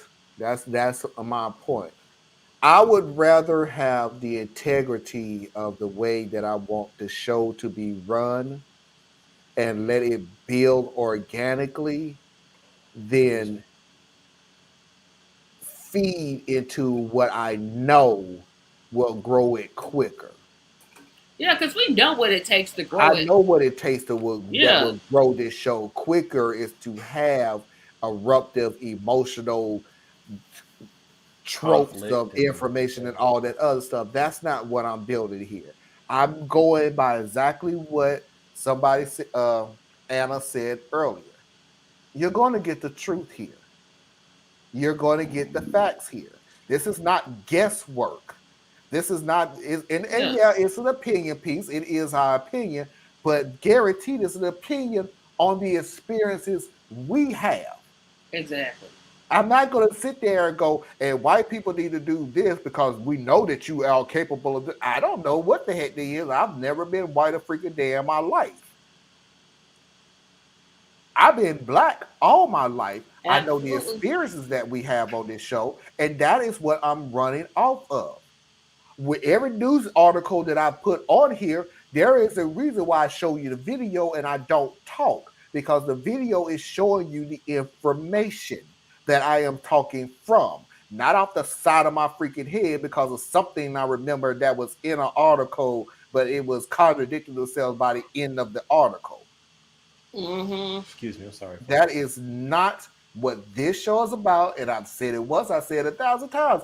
If everybody, and I'm not talking about you, Susan, because you are a proud member of this show, but I'm saying for anybody else, if that's the kind of show you get, this ain't gonna be it. It ain't gonna be it this year, next year, or 10 years from now, because I have to be the one who has to look myself in the face every night and say, did I do the best that I could for everybody that watched this show? And if I can't do it, I've done something wrong and I need to correct it as quickly as I can. I may say something absolutely perfectly wrong. I have been corrected several times on this show tonight. Oh, I'm just going to make a statement that's like kind of off the subject. Oh, I really want some deep dish pizza right now. Boy, if you... Ew. I mean, look at that. Look at that. No. Oh my God. I mean, they could do better. I need more cheese in the toppings, but you all work great. Oh, thank you, Susan. Thank you, Susan. That's what I mean. Why would I mess this? Why would I mess this up? Well, that doesn't even make no sense. Yeah, I mean, let's make something absolutely perfectly clear. I just want to get this point out, and then we're gonna get off the air. This is absolutely 100% disgusting for absolutely wanting a piece of crap like pizza like that. But that's not going to change my mind about how I feel about pizza. I haven't had anything to eat since lunch. See, that's your fault. I had Chinese food for dinner. You about to make me actually go get Chinese food for the first time in probably 20 years. I had Five Guys for dinner. That overrated. See, I can't do Five Guys. It actually makes me physically ill. They overrated. I'm like, I can make better burgers than No, this. I'll tell you what, their burgers are actually pretty good. I can tell you exactly what's overrated. If I hear one more time about they have the greatest fries on the face of the no, I think their fries is what made me sick last time. No, your fries. Something about the oil that they use or fries. something? I do not salt. I don't get it. Yeah, everybody know Rally's has the best fries. Why we even discussing it? Yeah, but Rally's / Checkers, they have Oh the yeah, best just fries Checkers. if They're you hot. get them fresh. Yeah, you Within drive down the 3 street, minutes, them they things gone. is disgusting. The only thing I remember about Checkers is their burger tastes like McDonald's. And it's hard to figure out what kind of burger to even try to order. So that's why I don't even go, because it's like And I just get they loaded fries and then that's it. I'm cool with just the loaded fries. they're always in like the worst locations. I Always in the stopped worst by locations. there to eat dinner before we went on our trip to Mexico. Yeah, to our trip to Mexico, and I ate the burger and went, this tastes exactly like McDonald's. Disgusting. Yeah, my problem with it is just like, If you think have it's you ever disgusting, seen then a yeah, Checkers it's disgusting. or have you ever seen a Checkers or a Rally's that is located in a way that's convenient to get in and out of? No, I have never seen it. Like, you have to take a risk. You gotta be like, okay, I'm gonna go here at 6 o'clock at night because you Yeah, can't I go love at my air 11. fryer for fries. You really gonna have to with it. You have to work your mechanism with whatever air fryer you have, because once it goes over, that's the most. I don't have an air fryer. I individual don't. thing They I've cost. ever had in my life. They cost too much, and I'm like, nope, not getting it. It doesn't cost too much. It's just $30. What are you It's a talking convection about? oven. You can get a decent one for $30 to $40. Honestly, Yeah. you really can. I could go on Amazon right now and find an air fryer for $30. You know I don't shop Amazon. I don't blame you. Yeah, I'm not. Anyway, ladies and gentlemen, boys and girls, children of all ages, non-conforming individuals, that is our show for tonight because I'm about to pass out. So, the thing is, quickly, where can they find you? ComplexSimpleMan.com. Tracy? Tracy Media LLC, all platforms. Mafia, I thank you so much. Again, please do not forget to hit that like button on the way out the door. If you enjoyed our content, please do not forget to subscribe. Please do not forget to hit that notification bell. I contracted to say that, even though the crap don't work, but hit it any case, just in case, you luck out. And if I can, first, Susan, thank you so much for you supporting us and supporting me specifically. I really do appreciate that. Mickey, Anna, same thing to you. The Aaron, man, I love our conversations. Our back and forth are always dope. If I've missed anybody, I do apologize. Charge it to the head, not to the heart. But I just, want to give flowers where I can. So thank you. You just missed one person, Anna. Anna, I'm so Anna sorry. Anna went to bed. So I like you. And apparently, and I'm going to check again real quick. Anna said she was tired. And apparently, the one Twitch that one Twitch who person watch that our don't show every single time we've been on that here, one don't know who they are. but doesn't say anything. I appreciate you. Fine if you don't want to say nothing. And by the way, I'm not joking. Fine. There are some people who just want to watch. They don't want to comment. Cool. Thank you, everybody. Thank you. Thank you, everybody. So until next time, we will see you when we see you. Peace.